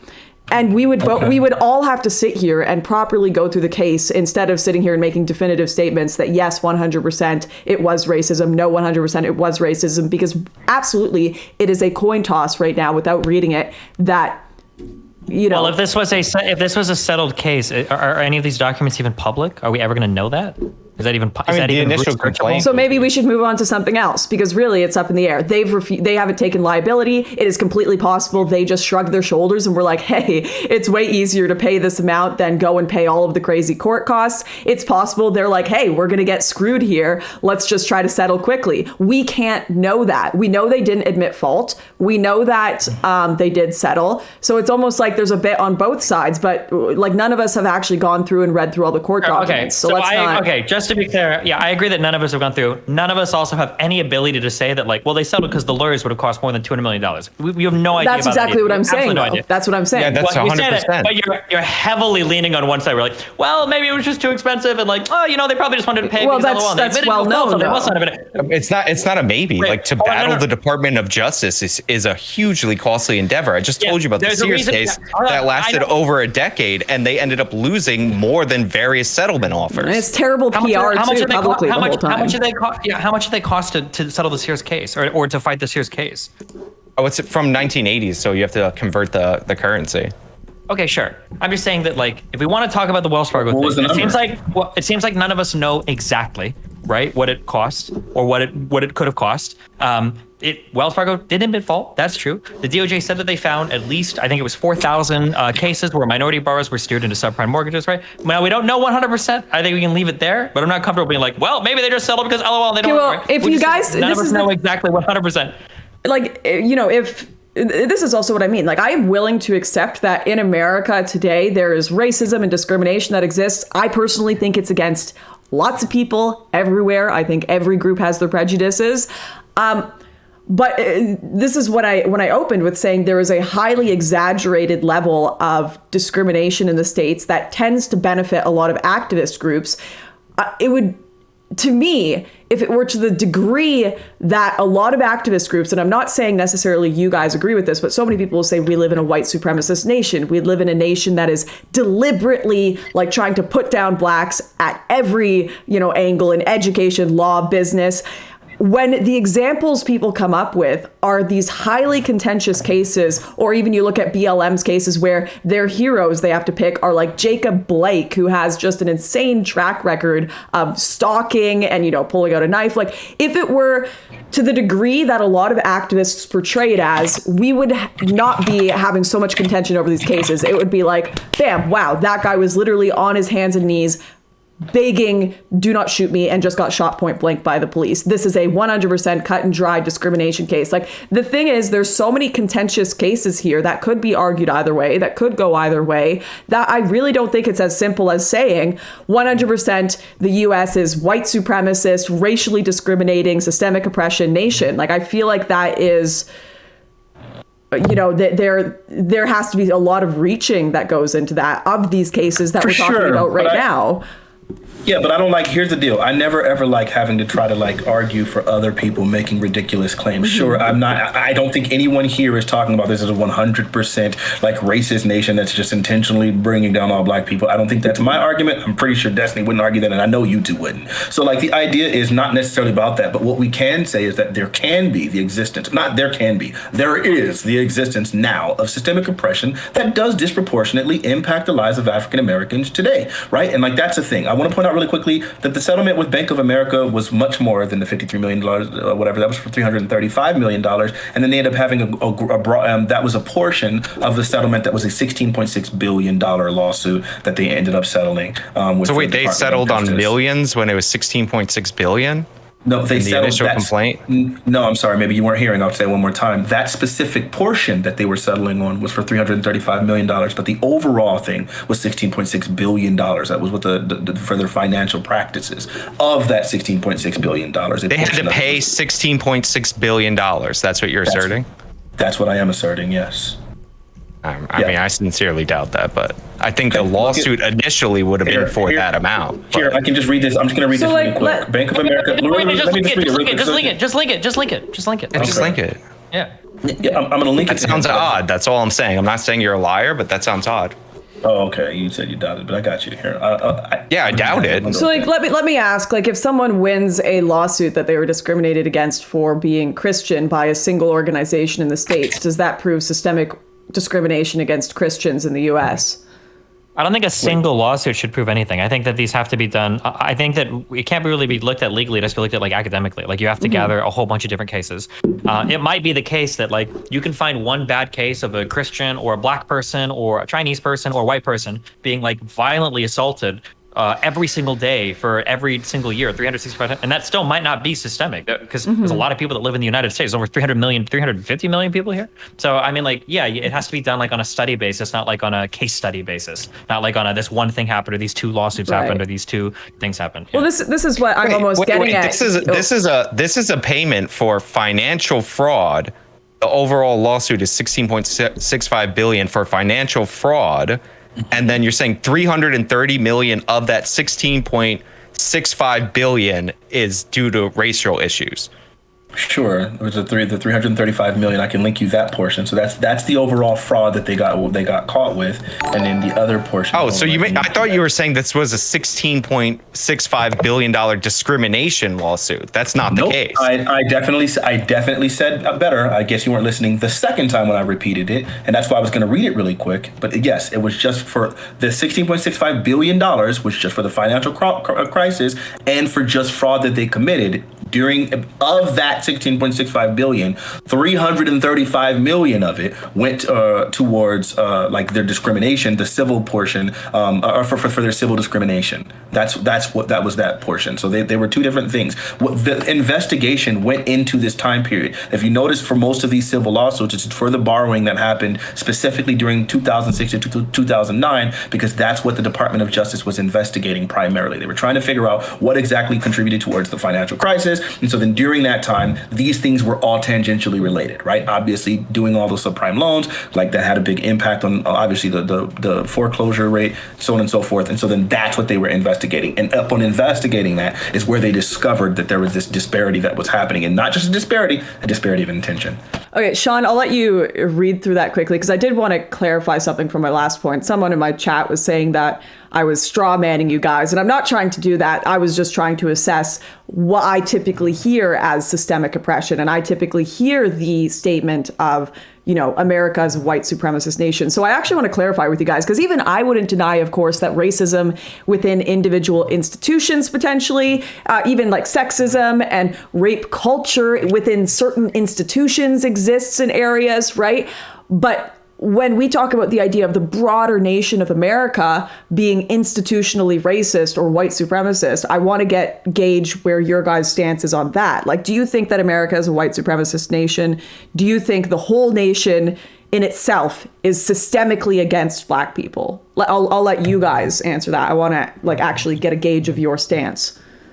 I don't know what that sounds kind of weird. I wouldn't say the whole nation. I mean, obviously a big portion of the nation is Black people, right? Like 13% of it. So then clearly that portion wouldn't be white supremacists for the majority. But is the rest portion, right? the non? No, I would not assume that the rest of the country is white supremacists. That's a really weird framing. I don't think anyone really argues that way. That sounds crazy. I think I have heard these statements before. I think that the problem comes with the words we use. This is why I said I don't even like the term systemic oppression or systemic racism, because even people on the left and right don't know what it means anymore. I think that when people hear that enough, I think that you can make arguments traditionally that systemic oppression does still exist in the United States. It is in a lot of our institutions, but that doesn't mean that every single person or even the majority of people or even like a minority of people are racist. It might be a very, very slim majority or a very, very slim minority, or it might just be like shitty outcomes that our systems like unintentionally perpetuate that kind of keep people fucked. For instance, throwing young fathers into jail for some stupid shit like marijuana and then having their kids grow up to be fucking criminals because that's what you do when you don't have fucking parents in the household. But I think people get really fixated on the outcome sometimes, and they're just quick to say that like everybody's racist and everybody's white supremacist, which is a really stupid thing to do. I think everybody here agrees that. Yeah, I think I actually am way more open to the idea of accepting like there are stupid systems that have been put in place that are unintentionally fucking up people's lives. And in some cases, it's certain ethnic groups. You know, like the war on drugs has absolutely had horrible outcomes for, as you said, causing fatherlessness in certain communities for small crimes. So I am way more sympathetic and willing to accept the idea that there are bad policies that are unintentionally fucking up certain groups' lives than the idea that there is this deliberate, concerted effort for white people to put down Black people in America. Does that make sense? Yeah, I think that's so I think this is what intelligent people, which there are unfortunately very fucking few left of, will argue when it comes to shitty laws and like kind of like racist outcomes. A really, really good example of this that I hope we all agree with is fucking marijuana laws. Now, we can all agree that there's probably some level of policing that's going to be higher in Black neighborhoods than white neighborhoods because there is a disproportionate level of crime. Even if it's too high, even if it's not the perfect representation, there is going to be more policing there. Just as a result of that, and just as a result of what might be a legitimate effort to police, certain groups of people more, because the marijuana laws are on the books, if you are a non-violent, non-offending Black person and you happen to get pulled over because you live in one of these neighborhoods and you have weed on you, now you might be fucked. And if it's like your second or third time getting caught with weed, now your life might be fucked. And so like those types of laws that are on the books just fuck everything over for everybody, especially certain groups of people, especially because of where groups of people tend to live. And I think that those are the types of things that people should really seek to like focus on and target to get rid of it, because they're the ones that are creating the really bad outcomes for no good reason. Sure, I agree with and I would that. like to add, because and I was going to say really quickly, like because of the fact that we are in an integrated society, it's really hard to find something that specifically and only affects Black people, right? There are plenty of things that we always use the word disproportionate specifically for that reason, because if you do something that's specifically aimed at I don't know, it's really hard to find Black people exclusively and not also get Hispanics. It's really hard to target like any minority groups and not have some sort of overlap. We are a homogenous society. Segregation is not that's just not the policy here, right? So then at this point, it's really hard to distinguish those things. So because of that, most of the time when you're looking at systemic oppression, you're going to be looking for things that disproportionately target people or disproportionately harm right, people. And I think that's intentionality necessarily. And really quickly, I was going to say finally, I think it would really be helpful in a lot of these discussions, because people get so triggered by some of these words, if instead of saying the word systemically racist, because racist is incredibly loaded, we should probably say something more to the tune of systemically disproportionately, systemically damaging to African Americans, right? Systemically damaging to African Americans, or things like that. And I don't know how you would, or disadvantageous, that's even better. Systemically disadvantageous to African Americans. And there are plenty of systems that are in place right now that are disadvantageous towards African Americans in particular.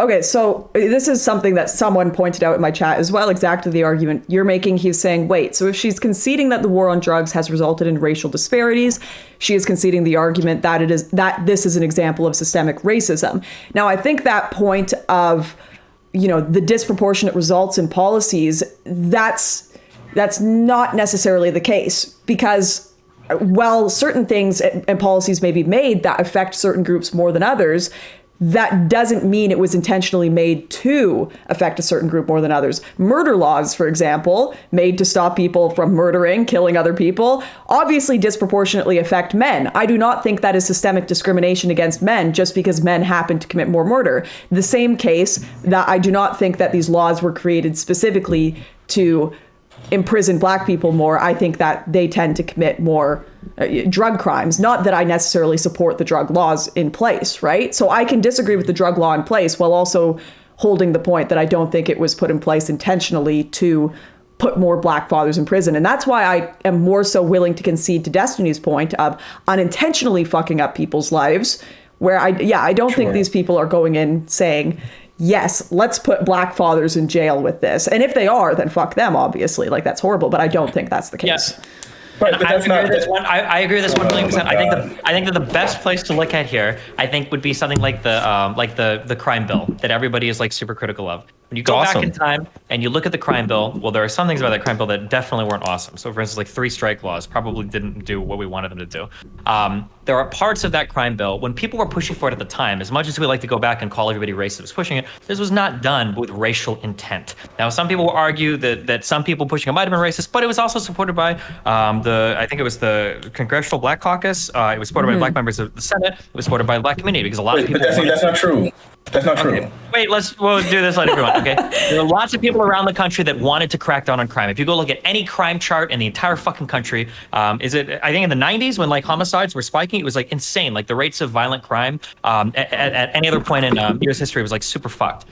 But the outcomes, like downstream after implementing some of these laws, have like disproportionately targeted certain groups of people, which in and of itself might not be bad. But the problem is that disproportionate targeting ends up exacerbating other issues. And now you're getting like more and more fucked up down the road. So for instance, going back over and over again, and I'll hammer on this point every time because conservatives, I know they agree with me because everybody knows this. Families are incredibly fucking important. I know it every time a conservative sees 2 gay people, they scream about how important families are, okay? When you destroy families by throwing people that smoke weed into fucking jail, you are destroying the children, and you're creating these environments where your neighborhoods are going to be fucked up. You're going to have more fatherless children. You're going to have more people in fucking prison. You're going to have more people selling and buying drugs. Like everything just gets so fucked up. And yeah, I think that a lot of our stuff, we can look at any institution. I focus on criminal justice because what I know the most about. But when our criminal justice system is like targeting a group of people more than others, and then that targeting is exacerbating all these other issues in society that's leading it to happen more and more, I think that's like a good argument for like a systemic form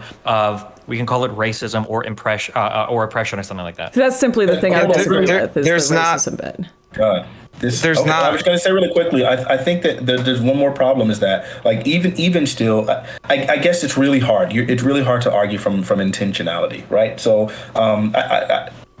to say that some laws were designed specifically with the intention, even ones that look really egregiously so, it's going to be really hard to prove that. So that's why a lot of times it's better to, instead of talking about the intention of the individual, it's more to look at the outcome. I think there are times where we can look at something and say, given the knowledge that we have, we should be able to understand that there would likely be an outcome. We can look and say that they should have been aware of how this would impact different people. I think a good example of that is like if you restrict citizenship citizenship from a group of people, and then like 2010 you say, okay, great, you can be citizens, and in 2011 you make a law that says you can vote only if you've been a citizen for 5 years. It's like you should be able to tell that from doing this law, considering the previous law, that this will have this impact. And so maybe you can say, no, this is just on its face not racist. It's just a law that basically just says something about 5 years. It doesn't mention black people at all. Well, for the next 4 years, black people are going to have a terrible outcome there, right? And so in those cases, then you can start saying, well, even if maybe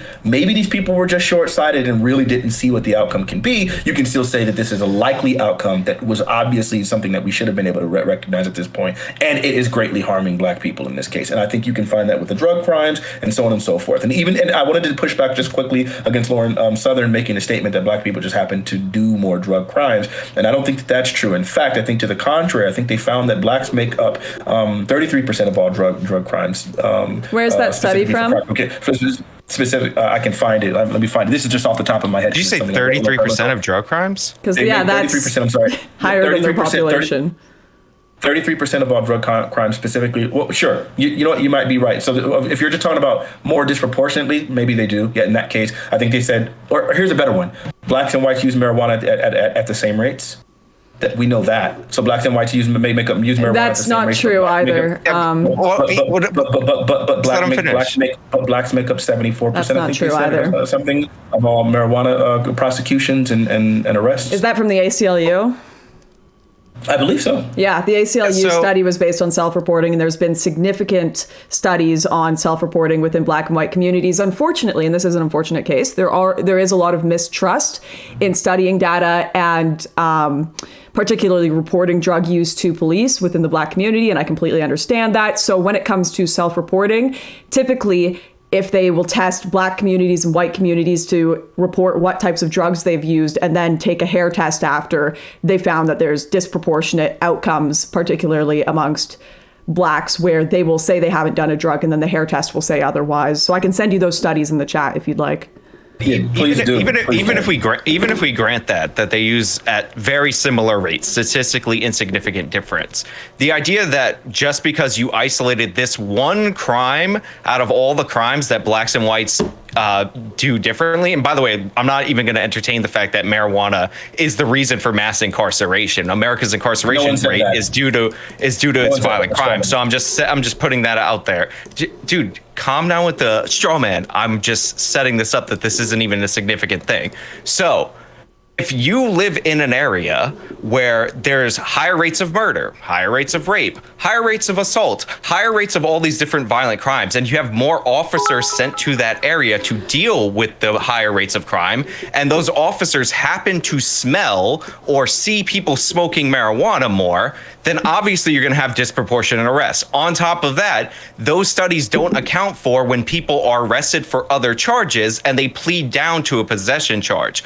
On top of that, the Manhattan Institute did a study on marijuana arrests in New York, and what they found out was that the biggest predictor of marijuana arrests by neighborhood was whether or not the neighbors were calling the police complaining about usage of marijuana outside. So it might be that blacks use marijuana at the same rates, but if they're smoking outside more, if there's other crimes and therefore more officers to see it, and if they're pleading down from drug trafficking charges, we would not be surprised by these numbers at all. Well, that might be true. Lauren, Well, just as a real quick, because people bring this up a lot. So firstly, if we break down like why people are in prison, we say that like a lot of it has to do for state prisons for violent crime. That is true, but in a roundabout way, like a lot of this is probably related to drugs. Yeah. I wouldn't say that. You wouldn't say so, like for state prisons. So like I see like 1.3 million people are locked up in state prisons, right? So of those 1.3 million, 713,000 are for violent crime, right? For rape and sexual assault, that's 165,000, right? For robbery, that's 169,000. For assault, it's 136,000. If I go up to like the drugs part, that's 191,000. I mean, like, I'm not saying that all violent crime is due to drugs, but I'm sure that like the drug issue exacerbates this a lot. I hate repeating this because I don't have a study offhand, and I only heard a lawyer friend flow this to me. But I've heard the idea given that one of the big reasons for drops in violent crime from the 90s to today, I don't know if you've heard of this, Sean, is the idea that we didn't actually do much in terms of how we changed policing and everything, but that a lot of kind of the drug gangs like sorted out their property more, so there's just not as much conflict with them actually shooting and killing each other, and that's one of the reasons why violent crime dropped as much as it did. But yeah, I think that I know that a lot of people are in jail for. I've heard like aerosolized lead was like fully banned in trucks in like 1994. Like Yeah, stuff like the lead around the country. Although I think that's been a little bit weakened. Although there were a lot of correlations found with that. The Economist has studied that across tons of different countries. But I think that it's. I'm just saying I don't think it's fair to say that like, oh no, well like most people are in jail just because of like violent crime. It's not related at all to drugs. When a lot of violent crime is related to drugs, and we know this because when we look at like mass shootings in the U.S., we always say we have like 400 a year. A lot of that is related to gang shit. A lot of gang shit is related to drug shit. I mean, sure. Your specific thing didn't really deal with like I don't feel like that was a direct contention to the original statement that I was making. This thing only tested 896 males, and it was specifically 896 males who were arrested, right? Like, and I think that there's a very big difference between testing like arrested people and whether or not they're willing to concede some sort of information, and the type of study on self-reporting in general, where there's like not the same risk or association with if I confess to this, then I will be labeled in a certain way, or maybe they might try to look for evidence for certain things, and so on and so forth. I've got another. You can't use this thing. You can't use this random study of arrested people of 900 males. Sure, I've got another study that you can take a look at, and I do want to clarify. You did state marijuana, whereas these studies that I'm putting forward are just about drug use in general. So, for example, I've got one here. So underestimating cocaine use and overestimating marijuana use, even when other factors were controlled for, the self-report and the hair test results for African Americans were more discrepant than for non-African Americans. And this shouldn't surprise anyone, really, because is this for arrested people again? Sorry? I mean, I'll check the study also. Because again, if you're going to just be showing me studies of people who are arrested, I would imagine that most people, and when they're arrested, like for crimes, that they probably don't want to confess to other crimes or the presence of other opiates or other drugs in general. So I would imagine, yes. But it still shows that a disparity, because you'd think white people in general wouldn't want to report that either. Sure, but you're accurately. Sure, but well, I don't know. I think probably like attitudes for black people towards prison and white people might be very, very right, different. And I think that's in general. Like when it comes to exactly. Hold on, wait. To be ultra clear on this, hold on. To be ultra clear on this, it might be the case that. So I'm looking at what was linked. So this is comparison of self-admitted drug use and urinalysis for opiates, sedatives, and stimulants in a population of 896 males arrested for felonies. I don't think it's fair to say that because there's a difference in groups in how people that are arrested for felonies have self-reported drug use. I don't think it's fair to take that and say that the whole population is probably the same. Sure, that's fair. I'll quickly check this study if this second study I have is just for felons or not, since that's a fair point. I will say that I've heard it's come up a million times in debates that people look at the discrepancy, and I think a lot of it goes back to the ACLU thing. People look at the discrepancy between self-reported usage of marijuana, which whites typically score a bit higher. And I think that is true that white people, I don't know if this Brookings study uses that same, I don't know if they use the same ACLU. I believe they're slightly lower, but it's like it's like 17.9 to like 8 to like 18.4. It's like something really close. It's not massive. So this. Oh no, I'm sorry. I'm sorry. I can't read. This is too small. I'm booming. So this shows like, or no. This shows white as being slightly lower by I think a couple points. That's what I meant. Yeah. So people will bring up, but then people are very quick to bring up that the disparate arrest rates are actually matched what the real usage rates is because black people misreport self-usage, and I've heard that like given life a lot. Like I've heard people verbalize that, but I've never seen that like actually substantially. That's why like my contention isn't with the survey data. It's with isolating this one factor and pretending that this is what's driving law enforcement. Like therefore this like one anomaly where blacks and whites behave very similarly should be treated as like the peak evidence instead of all these disparities, which is what the police actually target and go after. Sure. And also like the gang explanation is interesting, but like we saw similar crime spikes in the UK and in Europe in the post-World War, or actually in the 60s. So like they didn't exactly have the same gang culture. Like there was crime rises around the country. Around the world. in Western I'm pretty nations. sure in the UK they have like gang shit that goes on. Like even in Sweden, there's like gang. Like I think most countries have gang related stuff that happens. Maybe not to like the crazy extent that it happens in the US, but there's definitely like gang related Sorry, shit that happens. can I- Okay. Yeah, but that's because I actually need to make a exacerbation correction. of poverty on those things. Well, poverty doesn't drive crime. That's nonsense. Black crime was falling from the 1930s to the 1960s when they were way poorer than the post 60s. We saw the Great Recession where crime did not increase despite people predicting that. And what you call it? And then do you have a study that shows? Because look, you can say that black people were poorer like for the 1930s than they were at this other time, and that's not what the argument would be. You need to show me that there wasn't, as from the 1930s to 1960s, a decline in criminality during that specific time that was like somewhat consistent with like the poverty rate. Like in order for you to be able to make these claims, like claiming these two different things, you can't just make a broad statement and say, well, black people were poor during this time, and then but crime was worse in the 90s, right? Because there could be entirely different external factors that could be causing. Why are you saying poverty is driving it? Well, because poverty is an obvious linked driving factor. It's an obvious crime. Misdirect. Again, if blacks were poorer in the 50s than they were in the 70s, and their homicide rate in the 50s was going down and in the 70s it was going up, why would we think poverty is driving it? There's no real correlation between the two.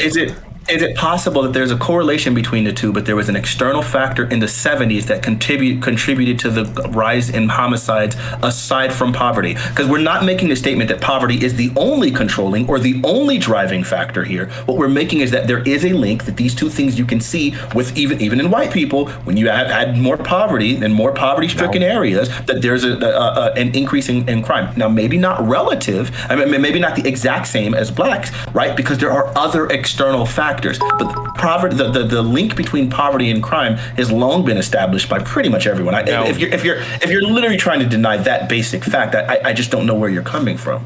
I mean, crime can drive poverty. Like, people don't want to invest in neighborhoods with high crime. So, like, in that way, sure, like, crime is a driver of poverty. But again, like, we have never, like, there's no data that suggests that that poverty is predictive over time of crime. It's just not the case. Like, we've seen people's crime rates fall as their incomes are. We've seen people's crime rates fall as their incomes fall. We've seen people's crime rates go up as their general incomes go up. Like, this is undeniable. Can you show me that? This is the third thing. Crime rate. Check the homicide rate that you're literally having to give me. I feel like every time I've asked you for something, you haven't provided it. Why don't you? First of all, I sent you what you asked for in the chat. I know that's a rhetorical advantage. The first thing you asked for was about black home ownership during redlining. I sent that in the message. Okay, that's one. And then what about the other two things? Second thing was that Julian Castro changed the rules around redlining, like around for housing to look at disparate outcomes, which I was looking for, but you were asking me questions while I was looking for it. You're right. Destiny did link that second thing. I was incorrect there. I misremembered that. There's only one thing now. I can't remember the other one. But either way, I'm asking you for this. Like, show me a link that shows that poverty is not directly, that there isn't an obvious correlation between. Again, just look at the homicide rates in the 1950s versus the 1970s. Like, track them through. Like, the homicide rates are going down. Are you denying that people were wealthier in the 70s than they were in the 50s? Sure, Sean, let me ask you a question. Wait, hold on. What does the word externality mean to you? Tell me that just really quickly. What does the word externality mean to you? Factor that is not the fault of two people participating in a transaction. Okay, so then if there's an externality, right, like that can be causing or influencing this thing, right? So it's like, hey, here's a rate. We say that this thing and this thing, these things are really correlated. So the more of A, then the more of B you get, right? But now we have this externality Z, right? If you then say Z, you can't then just go look and say, well, AZ should be, you get what I'm saying? Like, you can't look at like the two, you can't look at just A and B in isolation when now Z is present, because A can interact differently with Z, then B can interact with Z. So your point is saying B is higher than A. A is higher than A here, so then there should be no difference when Z is present. That's not the way things work. So your point is crime predicts poverty, except when it doesn't. My point is, crime predicts poverty, and there Poverty predicts crime. Like my point is, crime drives poverty. I think that the two are symbiotic, but I'm saying that there are externalities, and if you don't understand that, then that's crazy to me. But if you can show me, you said that there was that this was a direct period, right, from the 1930s to the 1950s. If you can show me that there is not a correlation between a decrease in poverty and a decrease in crime during that time, then I'm willing to concede that maybe I'm just wrong here. But I'm asking for that. If you have anything like that.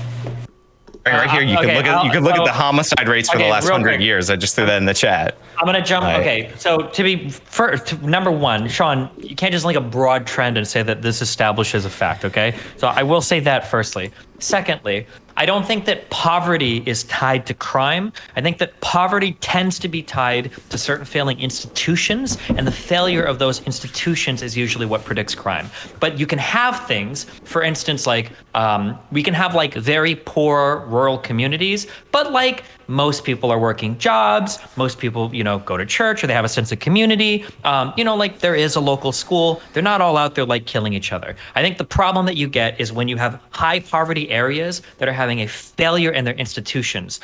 So the three big ones that I'll point out is like the institution of family. So not having like two parents in the household that can oversee and take care of their children.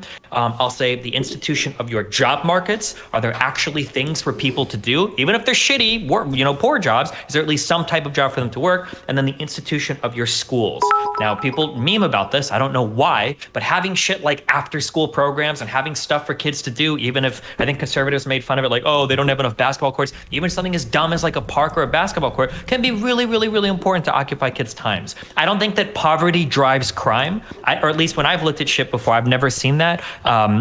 But I think that that poverty can tend to cause a collapse in certain institutions, and those institutions can be highly predictive of things that will drive crime. So like as an example of this, I'm just throwing this in chat. Also, if you guys put the arrows, the greater than, less than signs around your links, it won't like show the huge pictures or whatever. This is like a National Institute of Justice brief that showed like, oh, these are things that work when it comes to preventing crime, and these are things that don't work. Last night, it's been a while since I looked at this, but I don't think anywhere in here it was like, get rid of poverty. I think it generally had to do with like supporting after school programs, having like job training for ex-offenders, so people coming out of prison, and things that encourage like not truancy, but the opposite of truancy, like getting kids to go to school and stuff like that. I think that was most of like the statistically effective research that was done in terms of how to prevent crime in areas. Sorry, actually, I wanted to kind of agree with that in a sense that one of the, like, being in a poor neighborhood does not necessarily mean you're going to be a criminal. You look worldwide. Usually a large part of it is actually comparison. Poor being next to rich. Like developing countries tend to have a lot more crime than countries where everyone is just kind of poor. And, there's not like that comparison going on. But I just wanted to quickly make this point while I had a second. That study that you had a problem with, Fanatiq, that had... it was using criminals in that case. I found one which the data used for the study came from a survey of English-speaking adults who resided in the city of Chicago. The study was originally designed to examine the feasibility and use of biological testing within the context of a household drug abuse survey. And African Americans, compared with all others, showed significantly lower rates of cocaine concordance, marijuana concordance, and combined concordance. Concordance being their answers with usage lining up with the actual results of the test. So I can post that in the group. So that just backs up the original study, except with data gathered from non-convicted people. Sure, yeah, please link that. Let me see that too. So I think this is where the biggest problem comes into these things. I think because this topic was so incredibly broad, I really hate that because it's really not conducive to a conversation to come with a whole bunch of studies and things that I literally can't read right now and fully engage with these things. So I guess the broader concept, but if we were to have a conversation about a specific topic, specifically or over one of these studies, right, then I think, for example, I think something that we had all came prepared to talk to, or at least all of us are familiar with, is like that Nature study regarding the traffic stops, right? Like that's something that we are all fully aware of. I think some of us probably were better at reading it than others, but at the end of the day, we all have at least been able to come to the conclusion, or our own conclusions based off of our own interaction with those studies. And last time, Lauren, we had like kind of linked you that. We had talked about it. You said you were going to look at it. Were you able to look at that study? The Nature study on traffic stops? No, I didn't have time to look at it. I do believe that Sean did quite a bit of a deep dive into that. Let me know if I'm correct or not there, Sean. Right. I talked about this before. Like what the nature study does, I want to talk about the methodology, is it gathers the data that law enforcement officers are already gathering about their ticketing practices. And if when officers write a ticket or they have a stop, they fill out a little report and all that. They examine that and they use as their determining factor for whether or not there's going to be a racially disparate outcome or whether or not they're going to claim like racial bias or whatever. The day versus night. And what they found is that there's a 5 to 10% disparity in black drivers being pulled over day versus night. So 10%, 5 to 10% more get pulled over in the day versus the night. Now, my contention with this, which I cited in my video and has confused a bunch of people on the left, is that this, admittedly by the study, is a starting point and does not take into account who was on the road because the original data that they're analyzing does not capture that information. Now, Fanatiq likes to say that I like to ask for portions of methodology that are completely impossible to get, but I specifically cite the New Jersey traffic study, which was ordered by the Department of Justice, where they did the very thing that I'm asking for. So before we make claims of discrimination based on this disparity day versus night, I think it would be intelligent if we actually got an assessment of who was on the road day versus night, so that we didn't end up learning that black people drive 5 to 10% less in the evening versus the daytime. That's my point. So something for the nature study. Okay, so you're saying that the problem with looking at black people versus white people getting pulled over is that if you wait until it's nighttime, it might be the case, for instance, that more black people are driving at night versus like white people driving at night, and that might lead to why like less are stopped, or like the other way, if that might be the way that determines it. Okay, this is absolutely true, and they point this out that this is a problem potentially with looking at just day and night things. But the weird thing, I don't understand.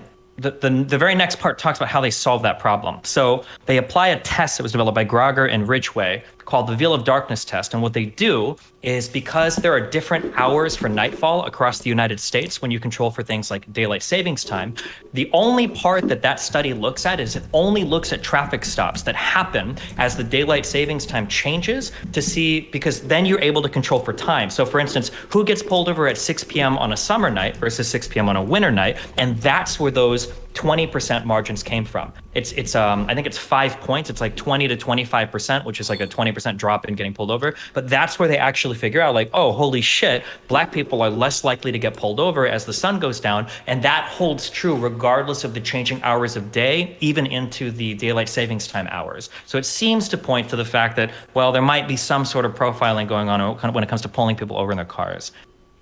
I mean, again, you would have to, I want them to capture who's on the road, because people behave differently in the summer versus the wintertime as well.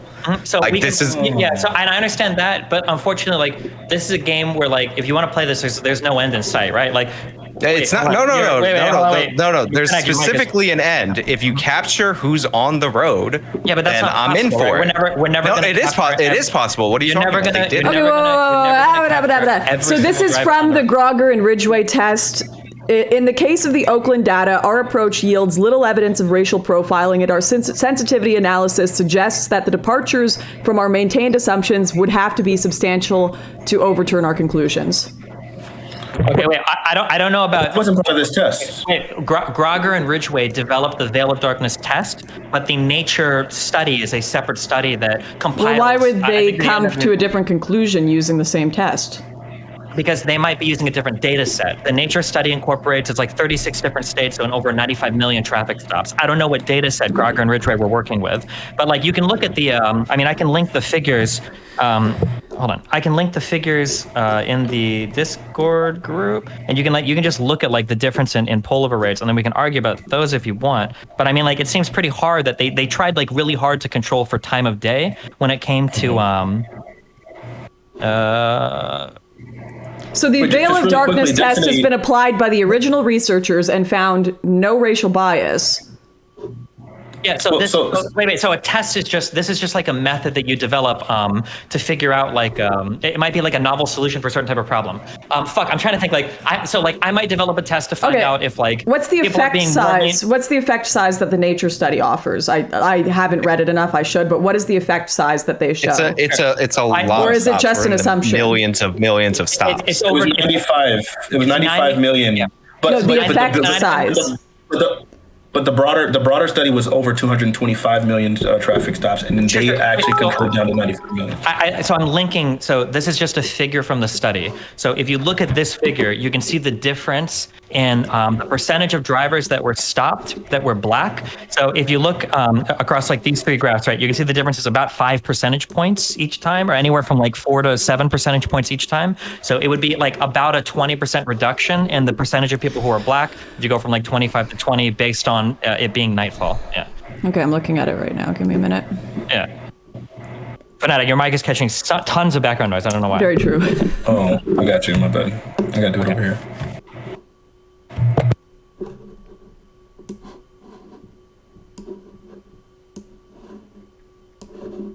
Are these numbers are they in the millions, even if they're not saying million right here? Like this 112,938?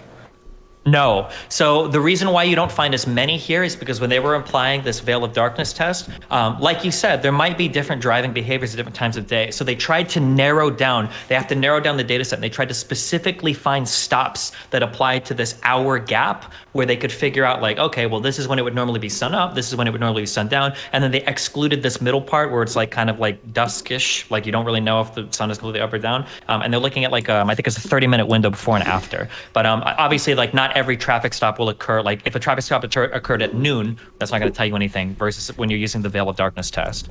I want to. Sean, you were reading this study and you had said like that you like read through the methodology because I remember you had screenshot a specific portion of the methodology, and then the very next sentences are where they go into these specific parts about specifically controlling for daylight time versus daylight saving times. And then they also pointed out that in different regions that the time would be different, like obviously the time for dusk. So they literally controlled for when dusk would be in each individual state in order to make sure that they got an accurate specific timeline. So that's how they control. We've got a problem here because this study, that seems to be one of the few things that this study controlled for, but I don't think it actually controlled for traffic violations. Correct me if I'm wrong. That's something that they acknowledge that they don't know in the thing. Okay, so it sounds like they're assuming racism. No. Stop. Wait. Hold on. Correct me if I'm wrong. They don't account for the traffic violation. So this is the part that Sean quoted on Twitter that was correct. However, the only time when they can, quote unquote, could see that's when they're talking about the overall stop rates. When they talk about the overall stop rates, in that paragraph, they said that these numbers are a starting point for understanding racial disparities in traffic stops, but they do not per se provide strong evidence of racially disparate treatment. That is true, but when they say a starting point, they don't mean that this study is the starting point. That's just the starting point of the study. Because in the next few paragraphs, one, they talk about the veil of darkness test that they apply, but then if you want to go into the next few paragraphs, if you want to get into some fucking calculus, there's a whole bunch of other like statistical methods that they apply as well to try to eliminate like the potentiality for differences and why the data might look the way that it does. Now, again, as I said earlier to Sean, you're never going to get like a 100% like this is every single driver that was driving, this was every single thing that they were doing. I'm literally playing City Skyline and everything, but like the veil of darkness. So it's racism of the gaps. No. You get an accounting of who's on the road, like they did. Like again, I'm asking them to use 1998 style technology, like they did in New Jersey, in order to get this. Like you can capture who's on the road and objectively determine who's creating violations in order to get an idea of what's actually going on. Also, and I didn't bring this up before, but there are certain other violations and that have nothing to do with race that you might not be able to see in the evening versus in the daytime, like expired registration tags and all that. We know that Black people are disproportionately poor, so they might be more likely to have expired I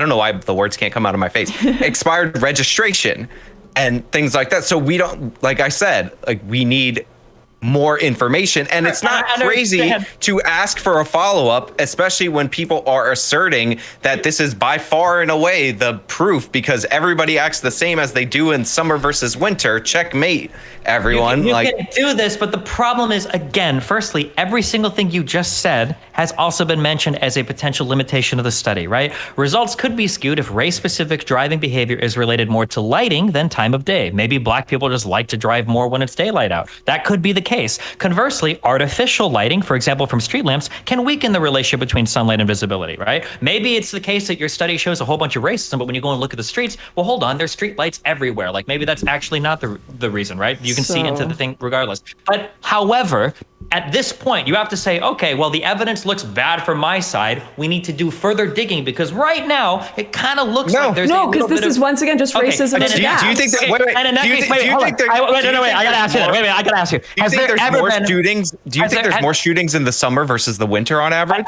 I don't care. What I have to ask you is, has there ever been any type of like traffic analysis study that has ever reached your bar of expectations for research? I just said the New Jersey traffic study. I cited a specific example of them capturing the drivers on the road. Yeah, they did it in two ways. One was a survey through self-reporting. One was a survey where they use high resolution cameras to capture the images to see if their self-reporting was accurate. Wait, was this on every single street? No. This was enforced by the Department of Justice via consent decree against a New Jersey Highway Patrol who they believed were discriminating against people. So could I not he's misconstruing things, Destiny? That's not accurate. But if I wanted to go to the so you're denying the Department of Justice report exists from 1998? If I wanted to go to the next level of conservative, though, couldn't I just argue, let's say that study happens and it finds like some racial gap, or it doesn't, and I want to play the other end. Couldn't I say, well, actually, black people are more likely to not drive on the freeway? Couldn't I just like... No. You could not, because you're examining who's on the road, not just who's pulled over, and then their violations. So you literally could not say they're less likely to do this on the highway because you're counting the disparity in behavior versus population.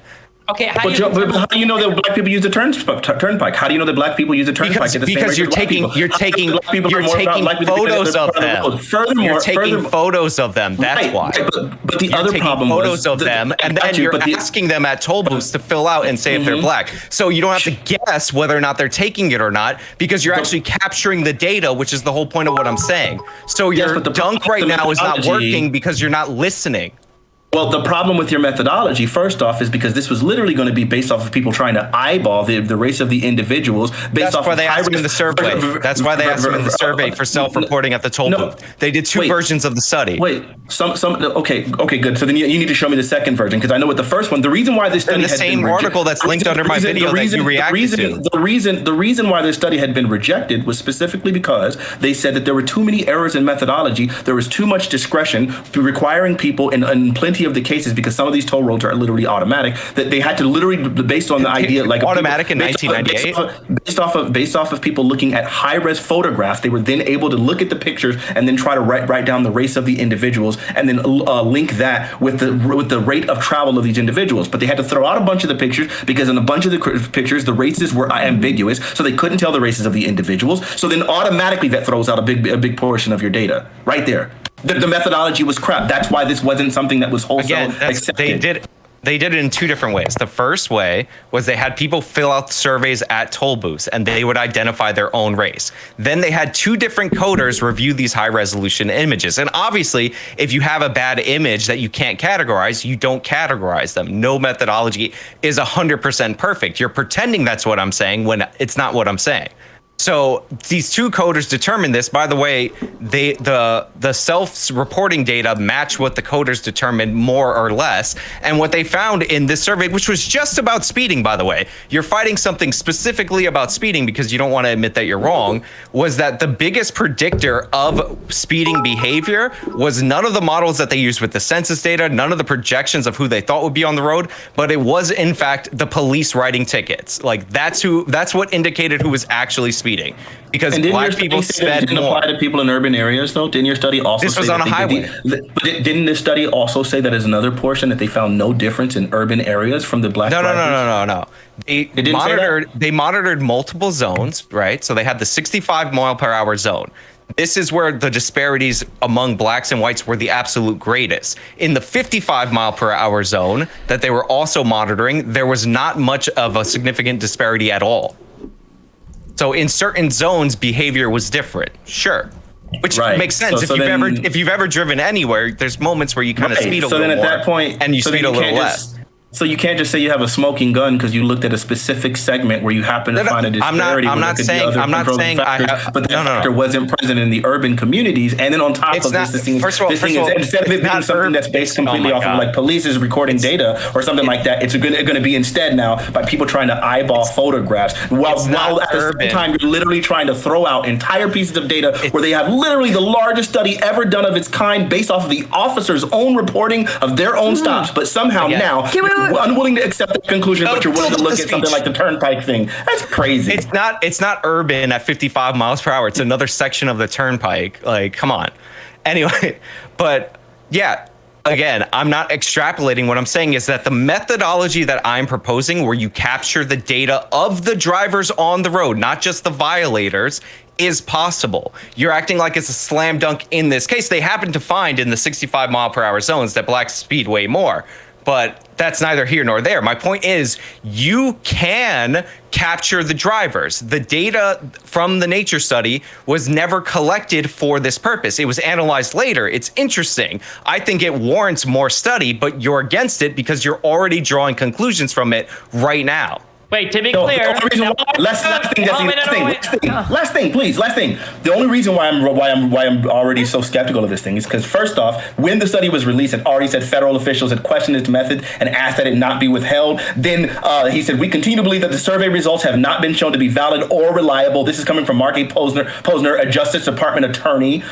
So yeah, like the idea, like it's crazy to me that all these other studies, you're completely willing to accept to reject those conclusions, but in this study, in which we have like the actual federal officials claiming literally that the study is complete poop, you're willing to accept this one. That's crazy. That's the last thing. That's all yours. So they forced a consent decree on this New Jersey department. By law, this department had to release this because they have to report data. Then all of a sudden, when it actually showed differences in behavior, this is already after they enforced a consent decree on this department. They called it controversial because it showed differences in behavior. And I talked about this in my video at the time. It just goes to show you how little has changed because people are still uncomfortable about disparities in behavior producing the disparity in outcome. Okay. Teacher, can I take a timeout? No, okay. One point I want to make, though, is that traffic stop study, no one has still given an effect size, and that's because there isn't an effect size, and percentages are not enough. This is something we discussed last time.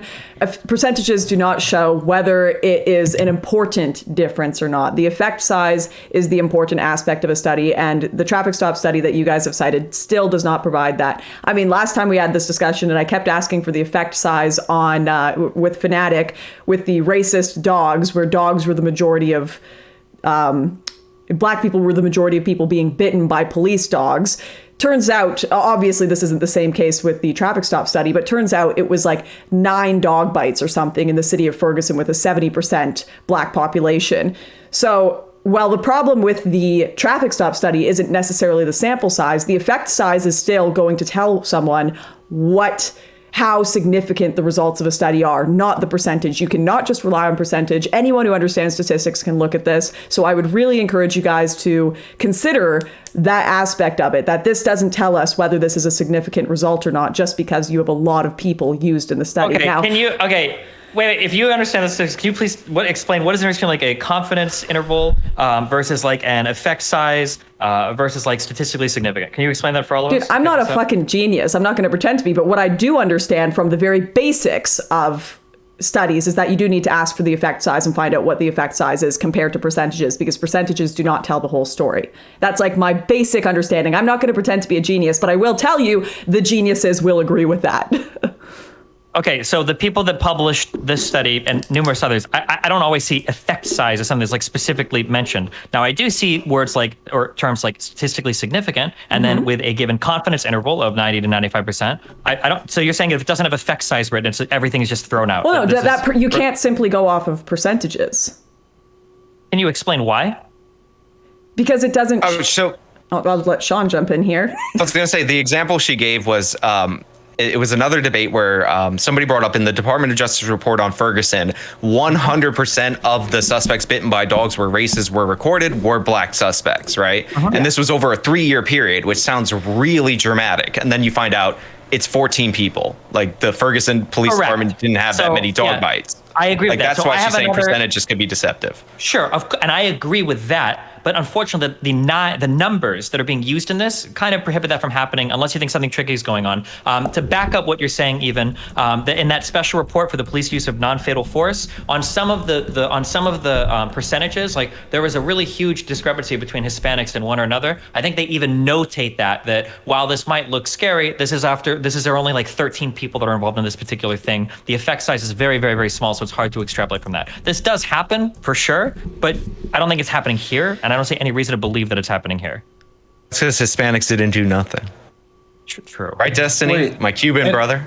Yeah. I thought that, so I'm reading, I don't know enough about effect size, but it seems like there are specific types of studies that would specifically call for effect size, but not all studies would have it, and you would need two specific It's quantifying to what degree two groups are being treated differently. So we have to actually quantify to what degree the white people being pulled over and the black people being pulled over are being treated differently, and how large the difference is, and whether it's statistically significant enough to apply to the entire population as this is literally systemic racism against blacks being pulled over at traffic stops.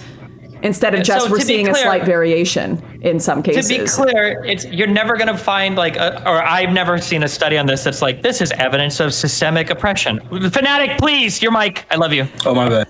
Okay, you're never going to see a study that will say this is systemic oppression. I've never seen a study that says that. All of the things that you talk about in terms of like, oh, it would be nice to take pictures of people, for instance, is absolutely true. There's a whole part of this study underneath the end where it talks about like, it's not methods, but it's like suggestions for data collection in the future. Because even just police officers writing shit down can be a shitty way to get data sometimes. They talk about when they go through, I think Fanatiq said they had I don't know if it was over 200 million initially, different stops, but I know it was over 100 million initially. They cut it down to 95. They have to throw out a ton of shit because officers write down crazy shit, like half Asian, half baby, or stupid shit that doesn't even make sense on the fucking, on the actual like write-up. That is true, okay? There are limitations to the data. The reason why we work with a data set like this is because there's no other way to gain access to this much data. Now, you talked about in New Jersey, in one turnpike, they put a camera and they measured shit, and sure, they did, and it looks like they did. My guess is that doing something like that is expensive. If we could do something like that all over the United States, that would be cool. That would be awesome. I don't think any researcher would disagree with you there, because having like that type of fine-tooth data you can go through with a comb is really, really, really awesome. But it doesn't, so we work with the tools that we have. Okay, but this happens literally in medicine, this happens in criminology, and it would seem to be the case that in this particular study, when you look at the changing of daytime, now maybe there are different, as Sean said, maybe it's that black people tend to drive with their taillights out more, and that's why you catch them more at night. Maybe that is the case, but it bears further investigation. And right now, I think an objective person is going to be like, yeah, it looks like there might be something a little bit strange. You don't think an objective person would say, hey, black drivers tend to commit more traffic violations, and this tends to be the thing that closes all the other gaps in arrest and criminality, so that's probably the reason here, instead of racism, all these cops are racist? Because I gotta say, I think it's probably a more bizarre jump to say that all these cops are just racist than to say, hey, black people commit more traffic violations. I can assert with 100% confidence that any objective person you brought in wouldn't instantly assume, oh, all them black people, they're driving like criminals. Absolutely well, no, not. I think you would look at something like this. I highly encourage, if you guys are bored after this, and you can go through and do a whole video debunking. That's not an assumption. Look through the methodology of how they apply this veil of darkness, and then you can go through the statistical analysis. The original creators said it didn't show racism. They compared summer versus winter. And look, I'm not saying anything. I'm not a doctor. I'm not a scientist. I never played a scientist on TV. But black people don't like the cold. Look at the NHL. They're not there. Facts. Fanatic. Yo, you're right, Sean. I don't know if you're memeing. I hope to God you're memeing, but you're right. I think that's it. So if you really look at like with summer versus winter, and depending on the difference in time, you're right. Then that like kind of throws this whole veil of darkness thing completely out the way. You got it, man. Good job. I didn't think about that, but yeah, you're right. Because I don't like the cold. I hate it. So yeah, that's a good point. That's just science. There's no follow-up point to that. Jesse Lee Peterson told me that black people hate the cold. He did say that to me. Yeah, it's accurate. He's right about that, and he's right about a lot of things. But who knows? The point I'm making, I don't know whether Sean was memeing there or not, but the point I'm making is exactly the point I made at the beginning, which was racism of the gaps. In a lot of these cases, there are 1,000 other potential explanations that could go in that space. We still need to have that discussion. I could be completely wrong. Like, I'll throw that out there. It could totally be the case that these officers are literally just like, black person, I'm pulling him over, don't like him. And, you know, less likely to see a black person. I gotta stop. Wait a minute, I gotta stop you right now. Yeah, Because you characterize this so juvenilely every single time. You keep saying like, all these cops are racist. They just want to pull over black people. That's not what it means to be racist. This is like a child's understanding of what it means to be racist. It might be the case that like you see a black person, you're like, I don't know about him. And you see a white person, like, oh, he's probably up to like doing good things. He's probably chill.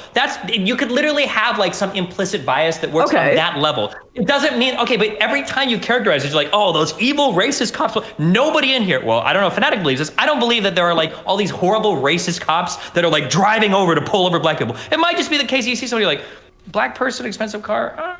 Okay, so Destiny, I'm willing to accept you believe that, but do you really think the people that, so I'm willing to accept absolutely that you believe that, but like when I see people talk about this issue, it is in a public sense, it is absolutely characterized as evil cops that just hate black people, pigs in a blanket, fry them like bacon. These people are racist.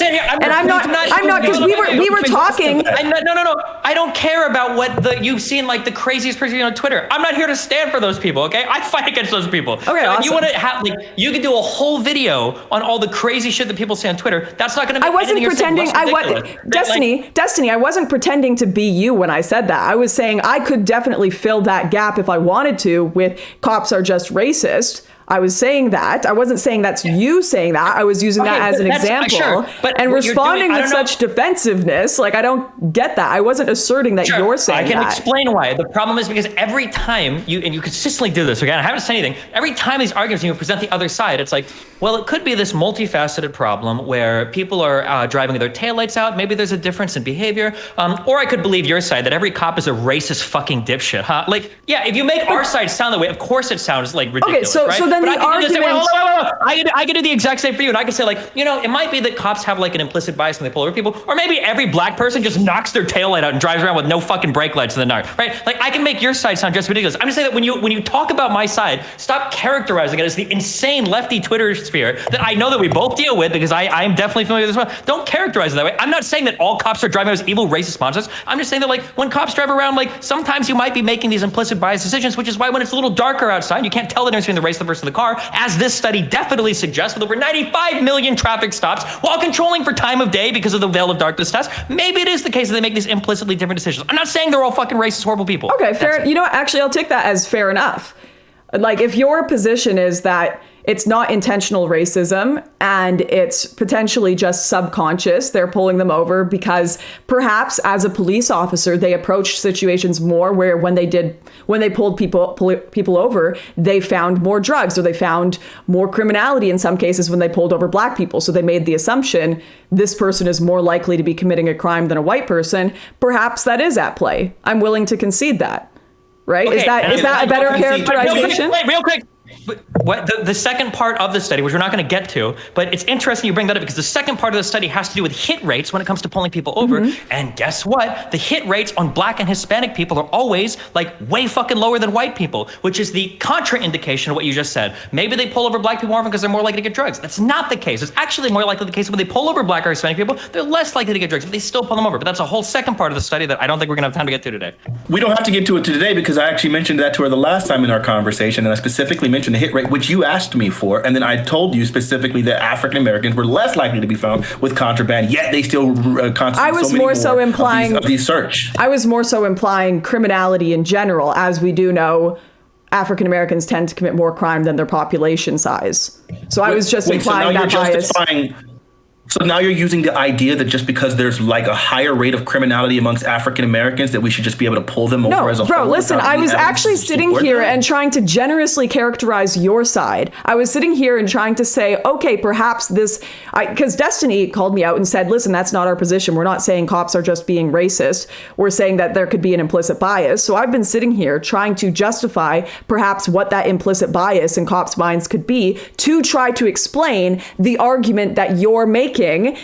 and understand it. So I'm actually trying to be generous to you here and say, okay, perhaps this is the thought process that cops are going through. Because if cops aren't going through that thought process of, well, maybe it's just because blacks commit more crime, so I'm going, then what is the implication? It's the original thing I was saying, which is they're just racist and they hate black people and they're pulling them over, right?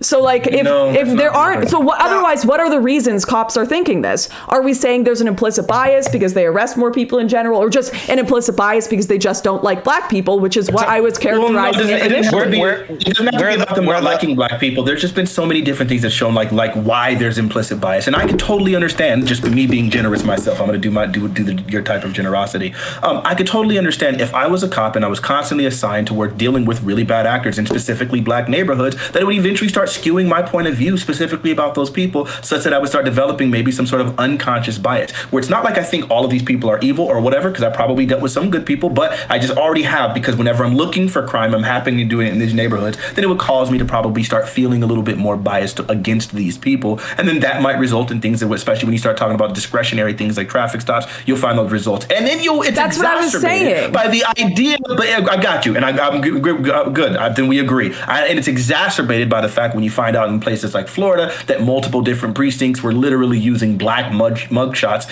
as their target practice in their shooting ranges and things like that, where it would probably impact your implicit biases. So then that way, yeah, you're going to get these differences in outcomes. But guess what? If it's just something as loose and as soft as implicit bias, then that means that it would still be disproportionately, systemically disadvantageous to black people. Okay, right? so I really want to clarify this. Sorry, because Destiny was offended by me characterizing your side of the argument as cops just being racist. And I'll accept that if that's true, that you guys don't believe that. That's fine. But I just want to clarify. So that's not what you guys think. You don't think cops are just being racist. Okay, I can't speak for Fanatiq, okay? I will say on my end, and I believe what most reasonable people say, and I hope Fanatiq agree with me, I do not believe the vast majority of cops in the United States are fucking card-carrying neo-Nazi or KKK members, okay?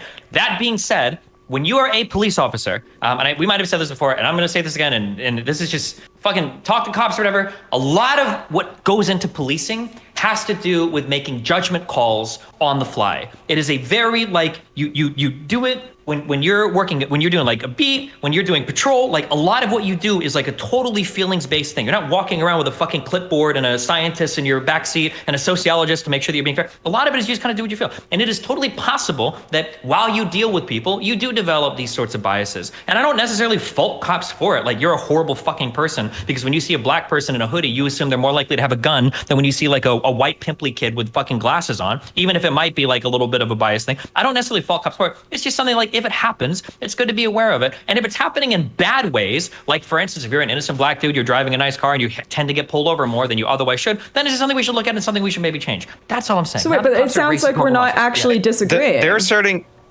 They're asserting that the bias happened. They're asserting that the bias is represented when the cop pulls somebody over and they ask them to search the vehicle, because most of these searches are consent searches. So like they would ask for based on a lower standard of suspicion for a white person. Like hence there's more searches. There's a lower threshold, hence those searches yield less results. Right. And anytime you search any group like in higher numbers, like you're going to get lower yield results. Like that does happen. Because like, especially when the question would be like, if it's proportional, it should be like the case that like, if every like 1 out of 10 people that you like pull over, if you do that roughly, and even if there's different percentages in that group, unless there's some statistical like artifact that I'm missing, it should still roughly be the same hit rates, unless you're applying a different threshold to different groups of people. Well, there's other things that I've talked about that go into it, but like I don't want to argue about traffic studies for the rest of the day. Like I would be interested in who's consenting to the searches, because a lot of people are like, I don't have anything, like search my vehicle, like kind of thing, and they get searched and all that because they don't want to go through the hassle. And that could be due to the fact that they have like a negative view of the police and that they don't want to seem more guilty and they think that will get them in more trouble. So there actually could be reasons for even that, but like. Yeah, like if anytime you're searching a group disproportionately more, you're going to get a lower hit rate, and like that's really annoying. I talked about this specifically. Hold on, wait. To be clear, that's not true at all. If you have a group where there's 90% of one people. Oh, sorry, raw numbers and more. The more searches you're conducting, no one would statistically, ever you'll get talk a lower about hit raw rate. numbers. We would always talk about proportions. Always. No one's ever going to be talking about raw numbers here. When we talk about hit rate, rate is a word like based on ratio. No. It's going to be based on proportions.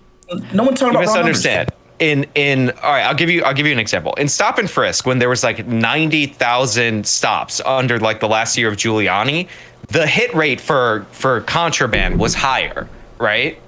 The proportions were all the same. Under Bloomberg, when there was 800 or 640,000 stops, right? The hit rates were lower, even though the proportions were all the same. So I'm like, anytime you increase the raw numbers, typically that's due to a lowering of the standards, you're going to get a lower hit rate. Like, it depends on how you're defining hit rate here. Well, but the problem is that if you're getting a different hit rate for different subgroups, then unless you have another explanation, it seems as though a different threshold is being provided for doing a search. That's the problem. Yeah, I understand that. I'm literally stating like what you guys are saying because it wasn't clear. But the way that we feel that is the argument is that like it seems like there's like the threshold is being lowered due to race is what the argument would be from from somebody like. Sorry, keep going.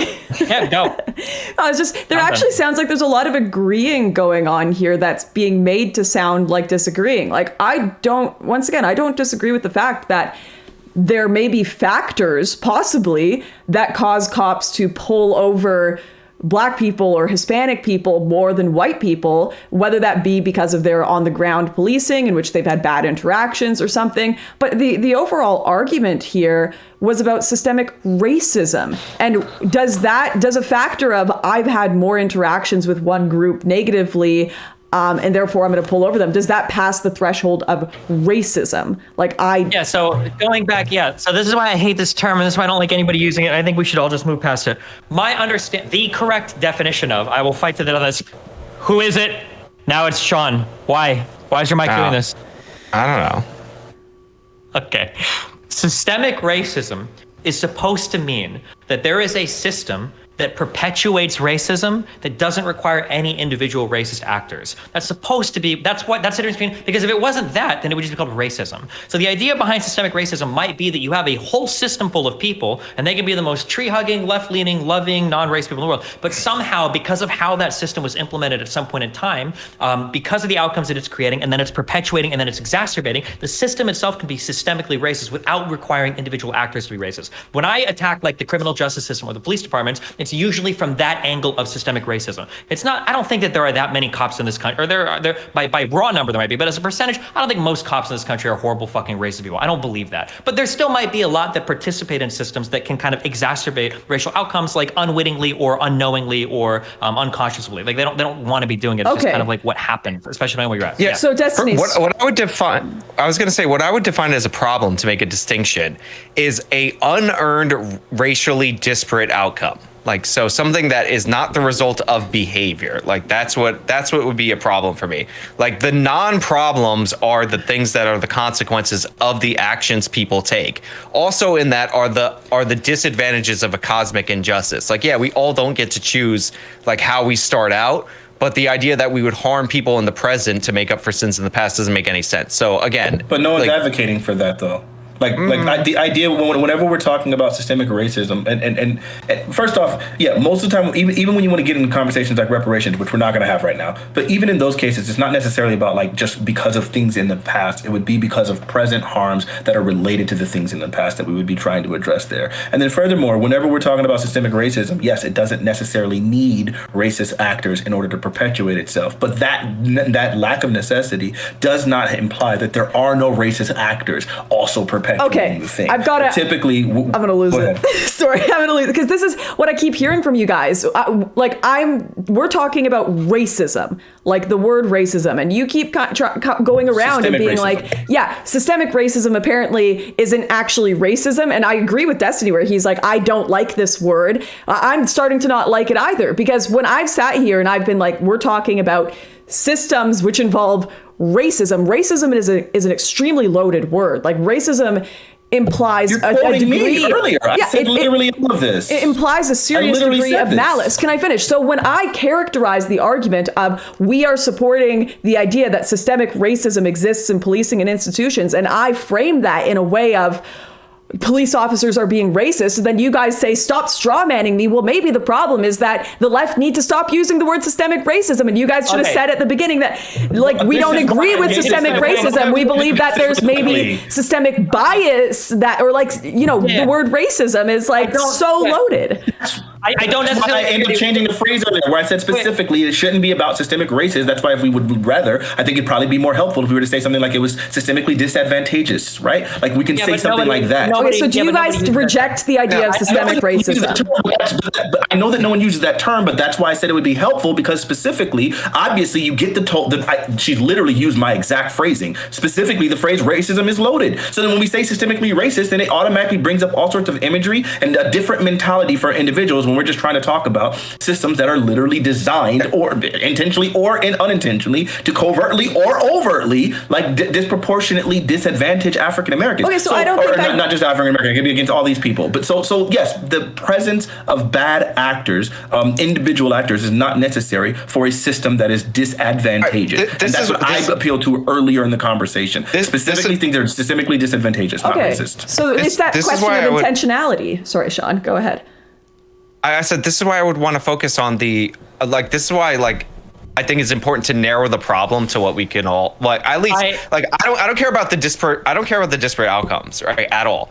Unless it's an unearned disparate outcome. And if we were talking about that, we would probably be all in agreement. But the problem is people want to say, oh, Asians study harder for the SATs. They do better than black kids. That's a disparate outcome. The SAT is racist or systemically racist, even though like they may not be a person making the test today that decides that. And it's like, no, like Asian kids spend 4 times as long as black kids on their homework. Like we know this. There's no racist slapping the pencil out of a black kid's hand when he's studying at his desk.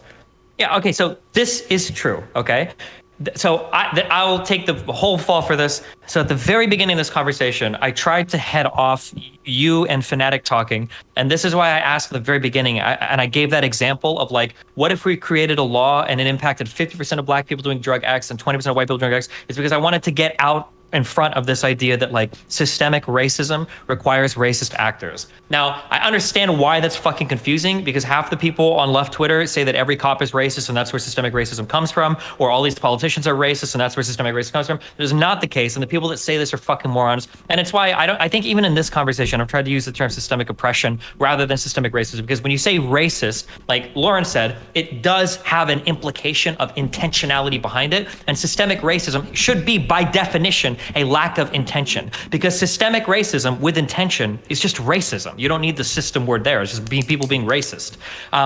So I agree with you that the term is really bad for a variety of reasons, and maybe it's been so poisoned it's possible to have it. To talk about what Sean is saying, so the problem when you talk about like cosmic injustice is it implies that everybody is this rational, free-thinking agent that exists in a vacuum. And I think that we have to look at human behavior a little bit more complicatedly. So for instance, let's say that we had a whole group of people, and let's say that we said, we are going to ban the stealing of groceries. That's going to be a banned activity, right? And let's say you had 200 people and you made that a banned thing. Let's say that of these people, 100 are A's and 100 are B's. Let's say that when you implement that law, let's say that 5 A's go and steal groceries and 50 B's go and steal groceries. Now, stealing is bad. You don't want that to ever happen in society. And you know what? Fuck it. If you're going to steal, you're going to jail. Fuck you. Now, it's easy to look at like that group and say like, okay, yeah, well, fuck them. But let's say we take like one step farther back, and let's say that we create a society where the A's are all given $10,000 a month and the B's are all given $1,000 a month for like 1 year, and then you like equalize like whatever, like the income or whatever. And then you see these crime rates happen. It's kind of weird to say like, oh, well, it's just a cosmic injustice. Like the B's happen to be full of way more criminals than the A, unless you want to go like the race realist or the genetic fucking whatever arguments, because it seems like there were antecedent causes that caused these groups of people to have different behaviors that make it a little bit naive or unfair to just say, well, look at the way that you're behaving now. Like, why are you doing that? Like, and maybe we disagree on this. I don't know how far either of you want to go with this. I don't think that intrinsically black people want to sell drugs and do gang shootings more than white people. I think most people tend to just want to have a family, work a job, do decently. So I think that it does us well to back up a little bit and say, well, why are these people behaving in such different ways? Maybe it's not just a cosmic thing. Maybe there are environmental factors that are worth addressing. The reason I called it a cosmic injustice is because it truly is. Like, you are born disadvantaged if your parents aren't married when you're born, right? And if you're given, if you have a $10,000 head start on somebody, that is an advantage. Like, the idea, like, people like to say equal opportunity. Equal opportunity is nothing. Like, it's not something that's ever going to exist. Should we try to create more opportunity as a society? I think that's a noble goal. But the idea that the decisions of people in the past and the merits of people in the past aren't going to carry over to the present is absolutely ridiculous. And like, I guess and by the way, when you say that we should address like a past problem, that's what I'm talking about, a cosmic injustice. You want to create policy today to deal with the circumstances that people were born into, even if those circumstances were created by people that have been long dead in our society, right? That's what I'm saying, because you're trying to correct something because it feels uncomfortable that people have a different starting point and all that. But like, for sure. But I was just say really quickly that the thing is, when we're talking about equal opportunity, we're not talking about necessarily like every single factor from individual choices are going to be accounted for. It's really more about systemically equal opportunities. It's not about trying to make it so that no individual will be able to fail or no individual will have a disadvantage, because this is a country of freedom. So the idea is always going to be allowing people to make their own individual decisions. But if we recognize that there is not an equality of opportunity that stems directly from previous like systems that were created or drafted specifically with different racial intent, then the idea that now that there would be some sort of difference in opportunity as a result of a previous law enacted by our federal government, then there should be something to undo that necessarily. We want to try to achieve equality of opportunity there. And then also, when we're talking about like the differences in people's choices, even if you want to look at a difference in people's culture, a lot of time people's cultures are going to be directly influenced or impacted by their environment. So then if we created an environment by system laws, by relegating people to specific portions of society and things like that, and then now they have this specific culture that they've developed as a race as a result of some of these previous racist policies, then you can't then look at this culture as it stands and then just say, oh, it's just culture, or oh, this is just something that happened. You have to look at it and say, what influenced this culture? How did we get here? And how would equality of opportunity lead us to better outcomes for these people, such that our previous laws and previous racism in this country that did exist at some points, probably still does in some levels, but like the previous things that were intentionally designed to oppress these individuals aren't still having a lasting impact today. Yeah, so I guess where I would fundamentally disagree is with the premise that intent to discriminate or even discriminatory laws are what produces the majority of, if any, of the disproportionate outcomes that we see. We have a long history of minority groups who have been discriminated against across the world, not just in the United States, that have done well than their majority group while they're actively being discriminated against. And like what the problem that I fundamentally have is that the solutions need to be internal. Like, you're not going to create this like magical opportunity that's going to fix the problems that are internal within people's cultures. Like, you can't expect you to have successful outcomes if you're not willing to emulate other successful cultures. Like, white students cannot expect to do as well as Asians in school when Asians spend twice as much time on their homework as white students. Like, this is just not a realistic thing. So we can try to make up for this past issue or that past issue, but we have a ton of evidence that being descended from slaves in the transatlantic slave trade does not necessarily guarantee you a worse fate in the United States of America, and that the internal habits of Black Americans are far more influential. There's been study after study about Black people brought to the West Indies as slaves that have immigrated to the United States, where they try to compare every single different factor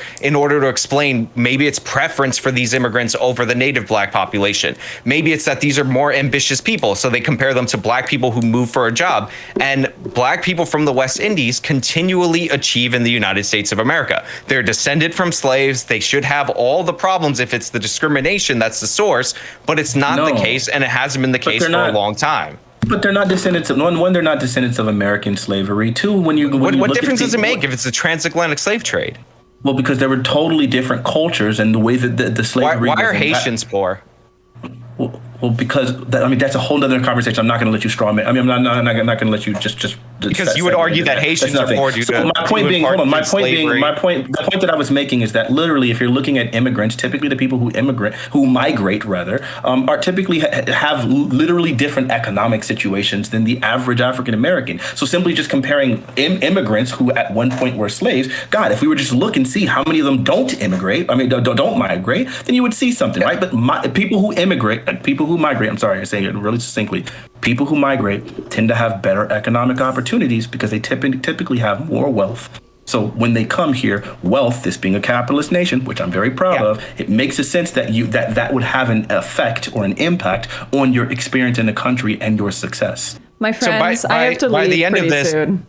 Oh yeah, it's been almost 3 hours. But by the end of this, I'll send you a comparative study that controls for all the myth factors that explain why West Indies blacks outperform American blacks. And the idea that they came with more wealth is not true. The idea that there was bias in the society in favor of them was not true. The idea that they were moving to different neighborhoods and they weren't in the same public schools with normal black Americans, also not true. Like the biggest distinction when they go through all these different factors was their behavior. Like the cultural norms of black Americans are not conducive to success. They need to change them if they want to succeed. What caused those cultural norms, Sean? Let me ask that question really quick because he hasn't answered it. What caused those cultural norms? Oh, it's Southern culture. Black people have Southern culture, and we have not. And as a society, we've catered to the idea that this is somehow uniquely black culture when it isn't. It's destructive culture. Okay, so what makes Southern cultures disproportionately impacting African Americans as opposed to white Southerners? Because no, it did impact white Southerners. Like they had to change their behavior. Why are there disparate rates? They had to change their behavior. But for a long time in the history of the United States, the South was far less developed than the North. Like this is indisputable. Okay, Southern culture is really vague. What specifically Redneck about culture. Southern culture? What is that exactly? How much time do we have for everybody? I have to go in the next 5. I'm sorry. Okay. Yeah, so Sean, this is You guys can keep going. I don't know if you. Oh, actually, can I just see if I can find a point of agreement on like 2 topics, okay? Because we're talking about systemic racism, okay? Systemic oppression, okay? I don't care about like people making individual choices to change their culture. That's not what I'm interested in, okay? Let's see if I can find an agreement on two areas, okay? There are 2 institutions that I think should represent some form of equality of opportunity that I think we fail at delivering today in the United States. One is the criminal justice system. I don't think that it's good that your experience with the criminal justice system can be largely like determined by your access to capital. I think that's kind of dumb. Now, I don't know if the solution is that like you shouldn't be allowed to pay for more lawyers, but it sounds like I know Lauren has experience. I have firsthand experience. I got pulled over for driving with a suspended license. I paid $1,000 to a traffic cop and I pled that down to a broken tail light, okay? Maybe I was one of those Hispanic people driving around with a broken tail light in the nature study, okay? I've had dumb experience with the criminal justice system. I think that being based on money, that in and of itself is something that is fucked that we should probably seek to change. Do all 4 of us agree with that? Yeah, maybe? I think that's fairly messed up. And that's one of those things as well that I could see being like, well, of course, blacks typically are more impoverished. They don't have as much money in America. So that would disproportionately affect them. But that's not because of I don't think that's like a deliberate hatred against them or deliberate against me because I can't afford my case, you know? Okay. I support a right to representation in the Constitution. We should amend it and add it in there. Okay, and then the second institution that I believe fails us, in the United States, I say this because I don't know if it's in Canada, but in the United States, our schools are paid for with property taxes. When my kid was old enough to go to school, I moved out of the poor Mexican neighborhood that I bought a house in because I worked and I just wanted a cheap house. And I moved into the wealthiest neighborhood that I could find that had fucking iPads for every fucking kid, that has like free after school fucking daycare, like 2 meals a day. There are opportunities that my kid has now going to school that other like black and Mexican kids in Omaha will never have, just because of the type of school that he go to. I think that our education, our like pre-K to fucking 8th grade or high school or whatever, being tied to property taxes also exacerbates inequalities that I don't think are fair to the children that go to school. I think that if a child is willing to put in the effort in any school, he should be able to make it as far as any other child. And I think it's a little fucked that they can't. Is that something that we agree is a little fucked up, or do we think that that's okay? I mean, I would if it was 1979 and this was before New Jersey's Abbott decisions that normalized funding to all these underfunded schools and they didn't improve. But Yeah. When you say they normalized funding, what do you mean by that? In the state of New Jersey, in a series of court decisions called the Abbott decisions, they ruled it unconstitutional to be underfunding the schools based on these property taxes, and they flooded billions of dollars into these underfunded schools to normalize them. And they're still underperforming because a lot of the problems, and by the way, I would agree with equal funding, I just want it to work. A lot of the problems are stuff that the students take in with them. True. This Oh, is sure. true. But do you think that those? Oh God, yeah. So I just, ultimately, since I'm just going to give my, I would have agreed, closing and I would statements. have agreed because I think it's a great argument back in 1979. Well, I before think- those Sure, that's rulings. crazy, but Without getting New too Jersey detailed- isn't like a good example of the rest of the world. I'm just going to give my closing. Okay, go ahead, Dustin. Yeah, go I ahead. was going to say, just to be clear on that education thing, it's not just a funding thing. Like, there is technology, there's training that goes into technology. You need to be able to efficiently utilize the resources that are given to you, and you need to be able to account for, as Sean said, if you have a kid that's coming from a fucked up home and then he's in school for 8 hours a day, like, you're not always going to be able to do what you need to do with that kid. There are other factors that need to be in play as well. Absolutely. It's not just throwing money at schools. Fuck New Jersey. I think there have been a lot of examples around the country of a lot of money being thrown towards certain public school systems, and you don't really get the outcomes that you would expect. Like, holy shit, we 50% increase the funding, and they're not really doing any better. I do think that does happen pretty frequently in the United States. Yeah, it sounds like, Destiny, that's because probably, like, yes, funding is one problem, but there are other externalities that would probably also contribute to this issue. So simply matching the funding wouldn't be enough. And I think that's one of the things. When you're looking at these sort of problems, it's never going to be a singular problem, a singular factor that just contributes to all of these problems. And so, yeah, like, yes, the funding is probably, like, at a base level, one of the huge determining factors. Underfunding in a school is probably going to result in crazy underperformance, right? Like, I'm pretty sure there's some corollary factors there, but then there are other externalities. Sure, I would imagine not having good diet, that would have a real big problem. It would have an impact on your learning experience. If you're, like, literally sitting in class and your stomach is growling, it's hard to pay attention to whatever, who traded however many apples to Mike or Jim or whatever the freak you're going over in school. So, like, yeah, these other externalities would have an impact, but funding is definitely one of them. So I'm glad that New Jersey seems like they took that first step. But I think the idea of looking back to 1979 as if New Jersey did this and every other place in the world did this would be freaking crazy. There are, like, the idea that there wouldn't be some sort of funding directly tied to that, towards education is just crazy. But I'll just give my closing statements regarding a few things. One, regarding police, I absolutely think that there are definitely times where there are in the structure of the way the policies of the policing, there can be things that we should be able to recognize are going to lead to bad, harmful outcomes. And these don't necessarily mean individual bad acting officers.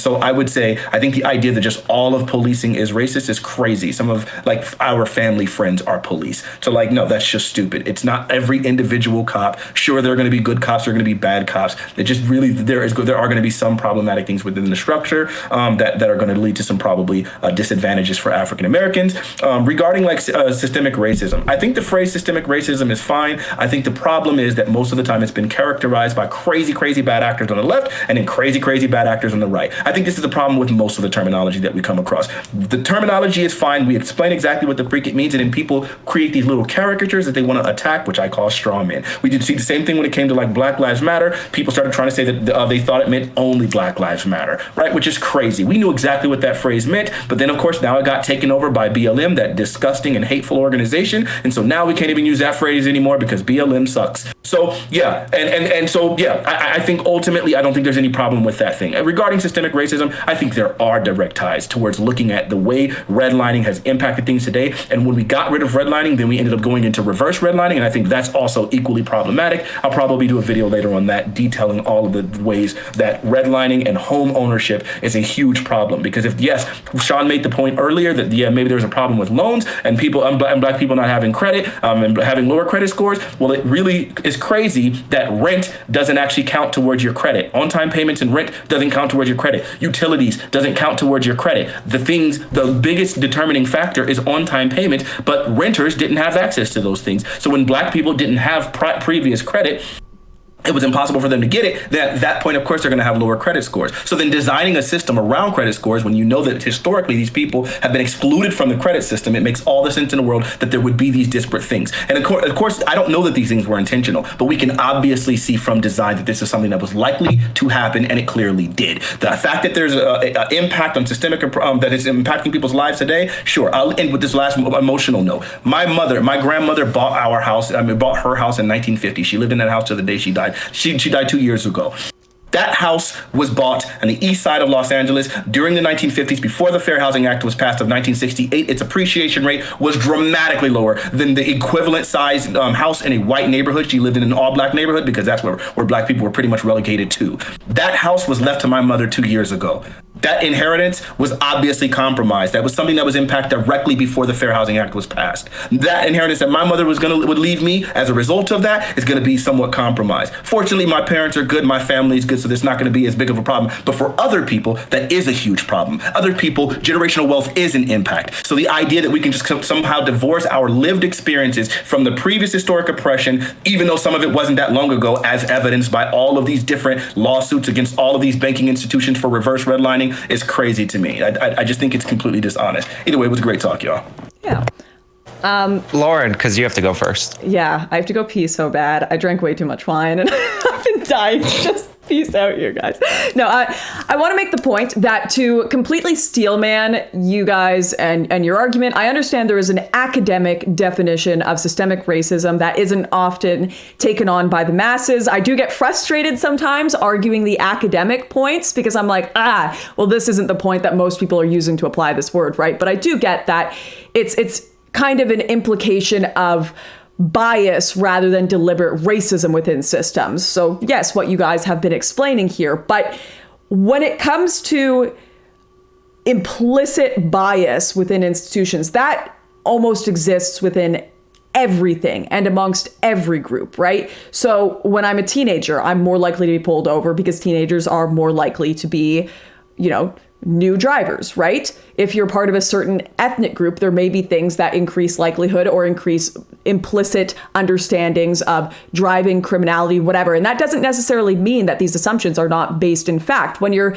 giving mortgages to people, usually you consider other factors like where they live, their wealth, what their age is. So there's a lot of bias in everything we engage in within the world. Now, to kind of make the implication or assertion that this bias is coming out deliberately because there is I don't know if I would say a dislike or an intentional negligence towards a certain racial group is a very large statement to make, because of course you are essentially telling an entire group of your country that it's tough shit for you. Like the world is stacked against you deliberately, or at least to a degree where it is like such great negligence that it might as well be deliberate. And if we're going to make that statement, that will have a large effect on people and their mindset and their view of your country, I really think there needs to be strong evidence for that. So when we talk about like the traffic stop study, sure, it could be because of implicit bias in police. And I don't doubt that there are individual instances of that, but they actually don't assert that the reason is racism. We can't fill that gap. So we need to really study that more. We need to look into that more to see what that is before making such a strong assertion that has such a strong impact on the psyche of your nation, I believe. And that goes with a lot of these other cases where there are other explanations we could look at. And we shouldn't just fill it with the racism of the gaps. Do I believe bias exists? Of course. I mean, you look at domestic violence cases, even when a man is being abused, they walk in there and usually arrest the guy first just because they assume. And that probably happens in white-black interactions as well sometimes. But individual circumstances does not apply to every circumstance. And such an assertion that there is this institutionalized racism in the United States, whether it be deliberate or not, is a massive assertion that we cannot just let lay on.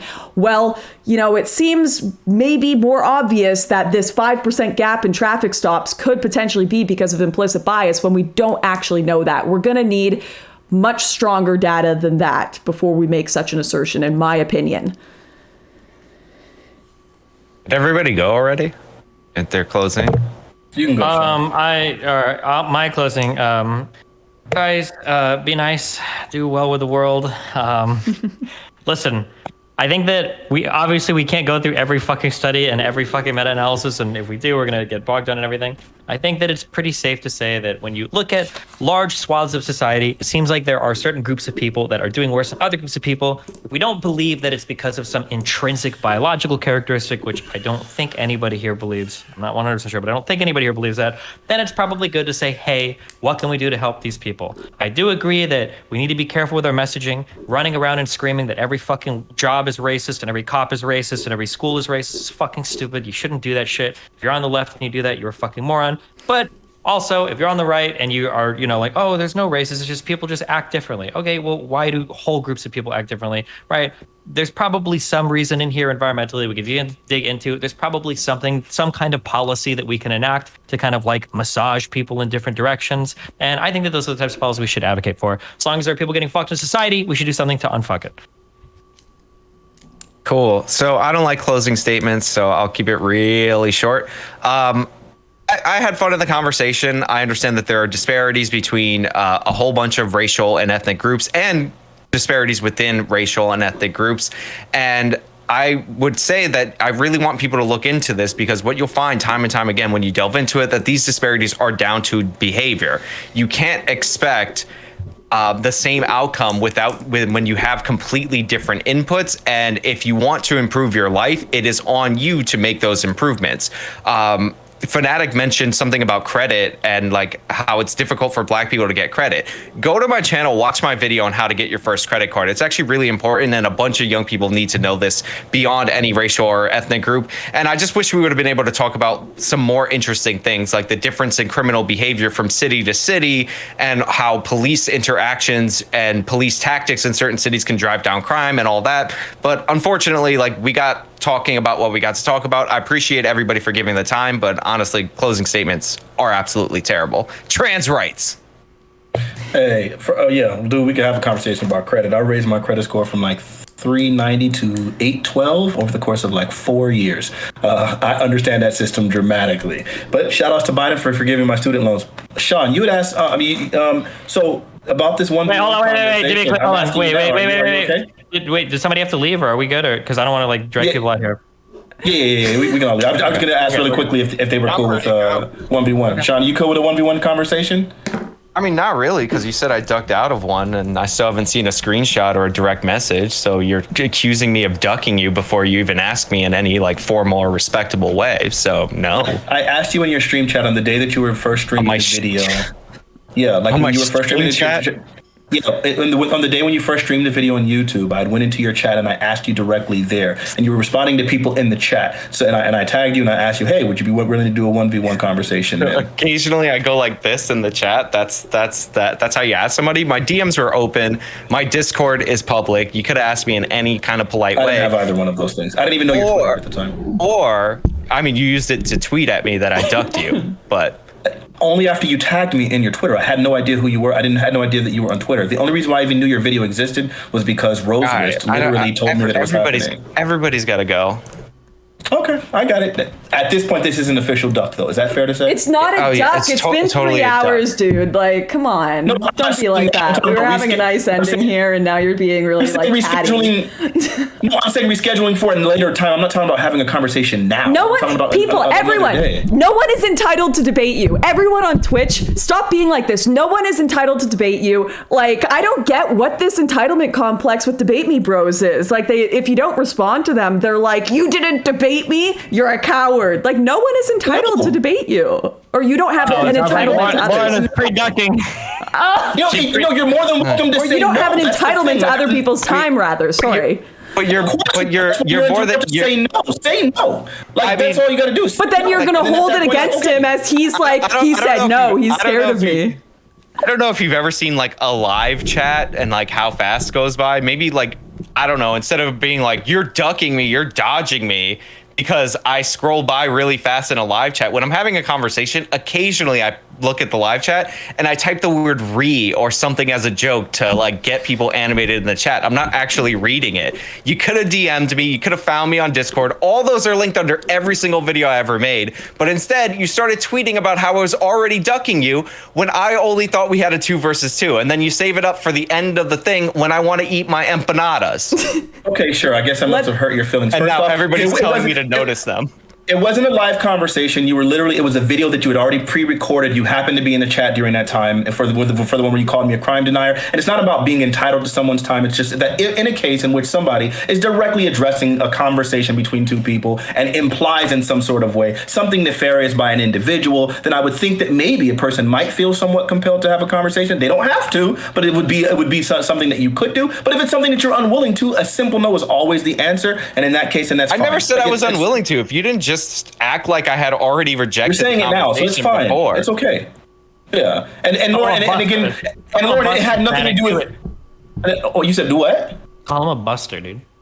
I don't know what that means, but I'm just gonna say real quick, like Lauren, and it's not about entitlement. Like even in our case, like it wasn't like I was entitled to a 1v1 conversation. I asked you, and you said yes, I'd be willing to have a 1v1 conversation, like sometime after we do the 2v2, which I was perfectly fine with. Yeah, I'm happy not to like do it's that. not an entitlement thing. Like, you could have said no. Like I've seen this so often. Like I even saw this with Rose Wrist. I told him I wasn't interested in having a conversation on Sweden, and I wasn't, and he went and made like a 5-minute video about all the times I've said Sweden over the past 5 years or something, saying Lauren does care about Sweden. Like as a political commentator, the fact that I've only said that word in 3 videos in my history implies that I don't actually care that much. But like it's this trying to do a gotcha of you're ducking, you're scared of me. That's the implication when you say someone is ducking, and that's not necessarily the case. He probably just doesn't want to, and that's perfectly fine. If someone doesn't want to talk, that's fine. There isn't you're ducking. You could just be honest about that, and I would accept that. And likewise, the thing is for me, I don't like being compared to Rose Wrist because it wasn't like I was just whatever. I already explained it. Like I did directly ask him. People told me you never asked him for it, and I was like, I definitely asked him in his chat in the video that he was actually watching. You said twice that this was a duck when he said no. He literally said no now, and you said it was a duck. So like I don't. No. I said previous. Okay, yes. Right now, I definitely said it's officially a duck. Only because previously I had been saying like, yo, like he ducked me, and he was saying you never asked me. And I was like, I clearly did ask you. Yeah, well, you should have just asked me on. You should have just asked me on Twitter. I've opened DMs. I did, or even publicly. You're like, you should have seen this in a live chat. I don't fucking remember who's in my live chat. That's Over fair. 1,000 people watched my premieres live. Yeah, so you missed it. So then at that point, it's I don't know. I just feel like it was crazy that we had to have so long of a conversation about like, you never asked me before, and it's like, hey, I'm asking you now, but you never asked me before. So imagine being me and like I agreed to a debate with you in it, and then for some reason I'm being told that I rejected a debate with the person I already agreed to. Said you rejected a 1v1 specifically. Whatever. And it wasn't even the word reject. First interaction. I accepted the challenge before I even knew who your partner was. Yeah, I got you. When it was communicated to me. Okay. So imagine how weird that is for me when I'm like already scheduled to debate this person and they're like, they're ducking me. They're dodging the debate. I said they dodged the 1v1 specifically. But if that really hurt your feelings, man, I don't know. It didn't hurt my feelings. It's just okay. When you have like a reasonable following, you like become cautious of weird people in the audience doing weird things that you don't know from the internet. And think that's it's weird. Yes. It's weird for me to say that you dodged a 1v1. Yes, it's weird. It's weird for you to assume that. That's your bar for weird. It is. If that's your bar for weird, it's good. Listen. I'll give a message to everybody. It is weird if you write something in the chat to assume that I saw it and then I had a yay or nay reaction to it, and then you can be mad at me based on the fact that you made that assumption. That is weird. I was mad. Literally, your chat was saying that I wouldn't debate you. Like your orbiters were saying I wouldn't debate you, and I said no. I asked them for one. That's crazy. Oh my God. I was mad if you want to, bro. All right, hey, good. I had fun. Bye, guys. It was a good time. Enjoy your empanadas. Had a good time. See ya. Well, it didn't go as bad as I thought it would. A lot of things I don't know. I do know that towns of 10,000 people probably have a grocery store. I know that much. A lot of studies that AI are bad at recognizing black faces. Yeah, sure. But I mean, you can train AI differently, right? There's a whole... we read some big shit about how it has to do with decisions made how ML algorithms can train. There was a Vox video on it, and there was another article we read. But basically, like the way that you train algorithms, you have to be careful because you can bake in like dumb shit into them in the beginning. Yeah. I'm too tired to go over that. It's all about your data sets. True. ML can solve everything. If the problem isn't being solved, it's not using enough ML, right? One thing I hate, like, it would have been fun to dive deep into like one singular study because the two things that I was prepared to cite, I just spent fucking an hour reading down literally the entire fucking things. So it was a little bit annoying that we didn't spend any time on them, but whatever the fuck. It is annoying that like every single study you bring up, people will find like, well, did it control for that? Well, did it control for this? Well, did it control for that? Well, did it control? And it's like, okay, I'm not going to be able to, on any sociological study, I'm not going to be able to control for every single fucking thing. That's just really, really, really hard to do. He brought up like that New Jersey example, which I wasn't familiar with. And the New Jersey thing did seem interesting, but like, you're never going to get like widespread data across like literally the entirety of the United States. If we could, that would be cool. But I mean, obviously there's things we can do to improve like reporting and everything as well, which the author suggested in that study, which is cool. But Jesus, I still think, do you think it's worth it to press AJW on why black people are different behaviors? Yeah, maybe, but it's hard to do in a 2-on-2 setting because that's like a dialogue line that we're gonna have to run down for quite a while. Why do you still do these 2-on-2 debates? I didn't know I was doing this until 3 hours ago. Well, 3 hours before, because normally I wouldn't. Honest opinion, was he ducking? I don't know. I don't care. That's some drama shit that I don't give a fuck to look into. Do you ever want to do 1v1 where you just deep dive into a single study while people have looked at? Yeah, that seems to be what I enjoy doing more now. I like reading the details on shit. I guess I've always enjoyed it. It's just hard to because most people just want to like scream at each other. But if anybody wants to, yeah, maybe. But was he for real that poverty isn't correlative with violent crime? You have to be careful not to, you guys do this, Fanatiq almost said this, don't get baited by feeling like you have to fight on every single fucking point. Okay, don't do that. I don't believe that poverty has been proven to be a driver of violent crime. There are a lot of things that correlate with poverty that absolutely can be. So single parent households, shitty school, after school programs, income inequality, I believe, can be a driver. But there are lots of poor neighborhoods across the US or poor towns that don't have a lot of crime. It's not just poverty, right? Again, anybody that's been to like driven through the Midwest or whatever, there's a ton of like cities and towns that like don't have. That was Vosh and the search position when they debated AJW, by the way. Wait, what was? They said that poverty was the main driver of crime. How do you account for how many poor countries and how many poor neighborhoods there are that just don't have that much crime in them, though? I remember Vosh saying inequality is more correlative than poverty. I believe that's true, yeah. The causes of crime are complex. Poverty, parental neglect, low self-esteem, alcohol and drug abuse can be connected to why people break the law. Some are at greater risk of becoming, yeah, sure. Yeah, no styrofoam cups here in Sweden, unfortunately. Isn't it likely the poorer you are, the more likely you're to engage in violent crime in order to obtain materials like food? I don't necessarily think that's the case. That's the thing, right? Again, you can have poor like towns and shit that like, but you still have people that work. You still have people that like have communities, like they're not out like committing crime, you know? Isn't the argument that you have less opportunities to do other stuff because of drugs and fuck? Sometimes that has less to do with poverty and more to do with like what's available to you, right? Is it more accurate that low employment would cause higher crime rates? I'm pretty sure that low employment is a huge driver of crime. Lack of access to job opportunities is a pretty big driver. I'm pretty sure that's the case. Destiny, there are varying levels of poverty. Obviously, a person who's failing to meet their nutritional needs is on a different poverty than someone who is living paycheck to paycheck. And again, I'm sorry, this is not a popular take because everybody thinks the US is a literal third world country. It is very, very, very, very rare in the United States that you have people that are working full time that like can't afford food. Thank you, Steven. My name are Jeff. That is an incredibly rare thing. Everybody on the Twitter, because they've never talked to a poor person before, and they've definitely never been poor before, they seem to think that like if you're poor in America, it means you're like starving to death on the street, you can't afford anything. You're like that is not the average poor experience. That is like an exceedingly desperate situation. It is not the norm in the US. Globally, though, I would imagine there's a difference. I don't know about globally. I'm not talking about other. I'm not obviously. I don't know fucking globally. I'm not talking about globally. I'm talking about in the U.S. It's so fucked because the left wants to fix a problem but has no ideas what the problem actually looks like. Oh yeah, kind of like when people on the left are like, oh, food deserts are real. If you just put a bunch of healthy, nutritional food in front of poor communities, they'll go buy it like crazy. Like, no, no, shut the fuck up.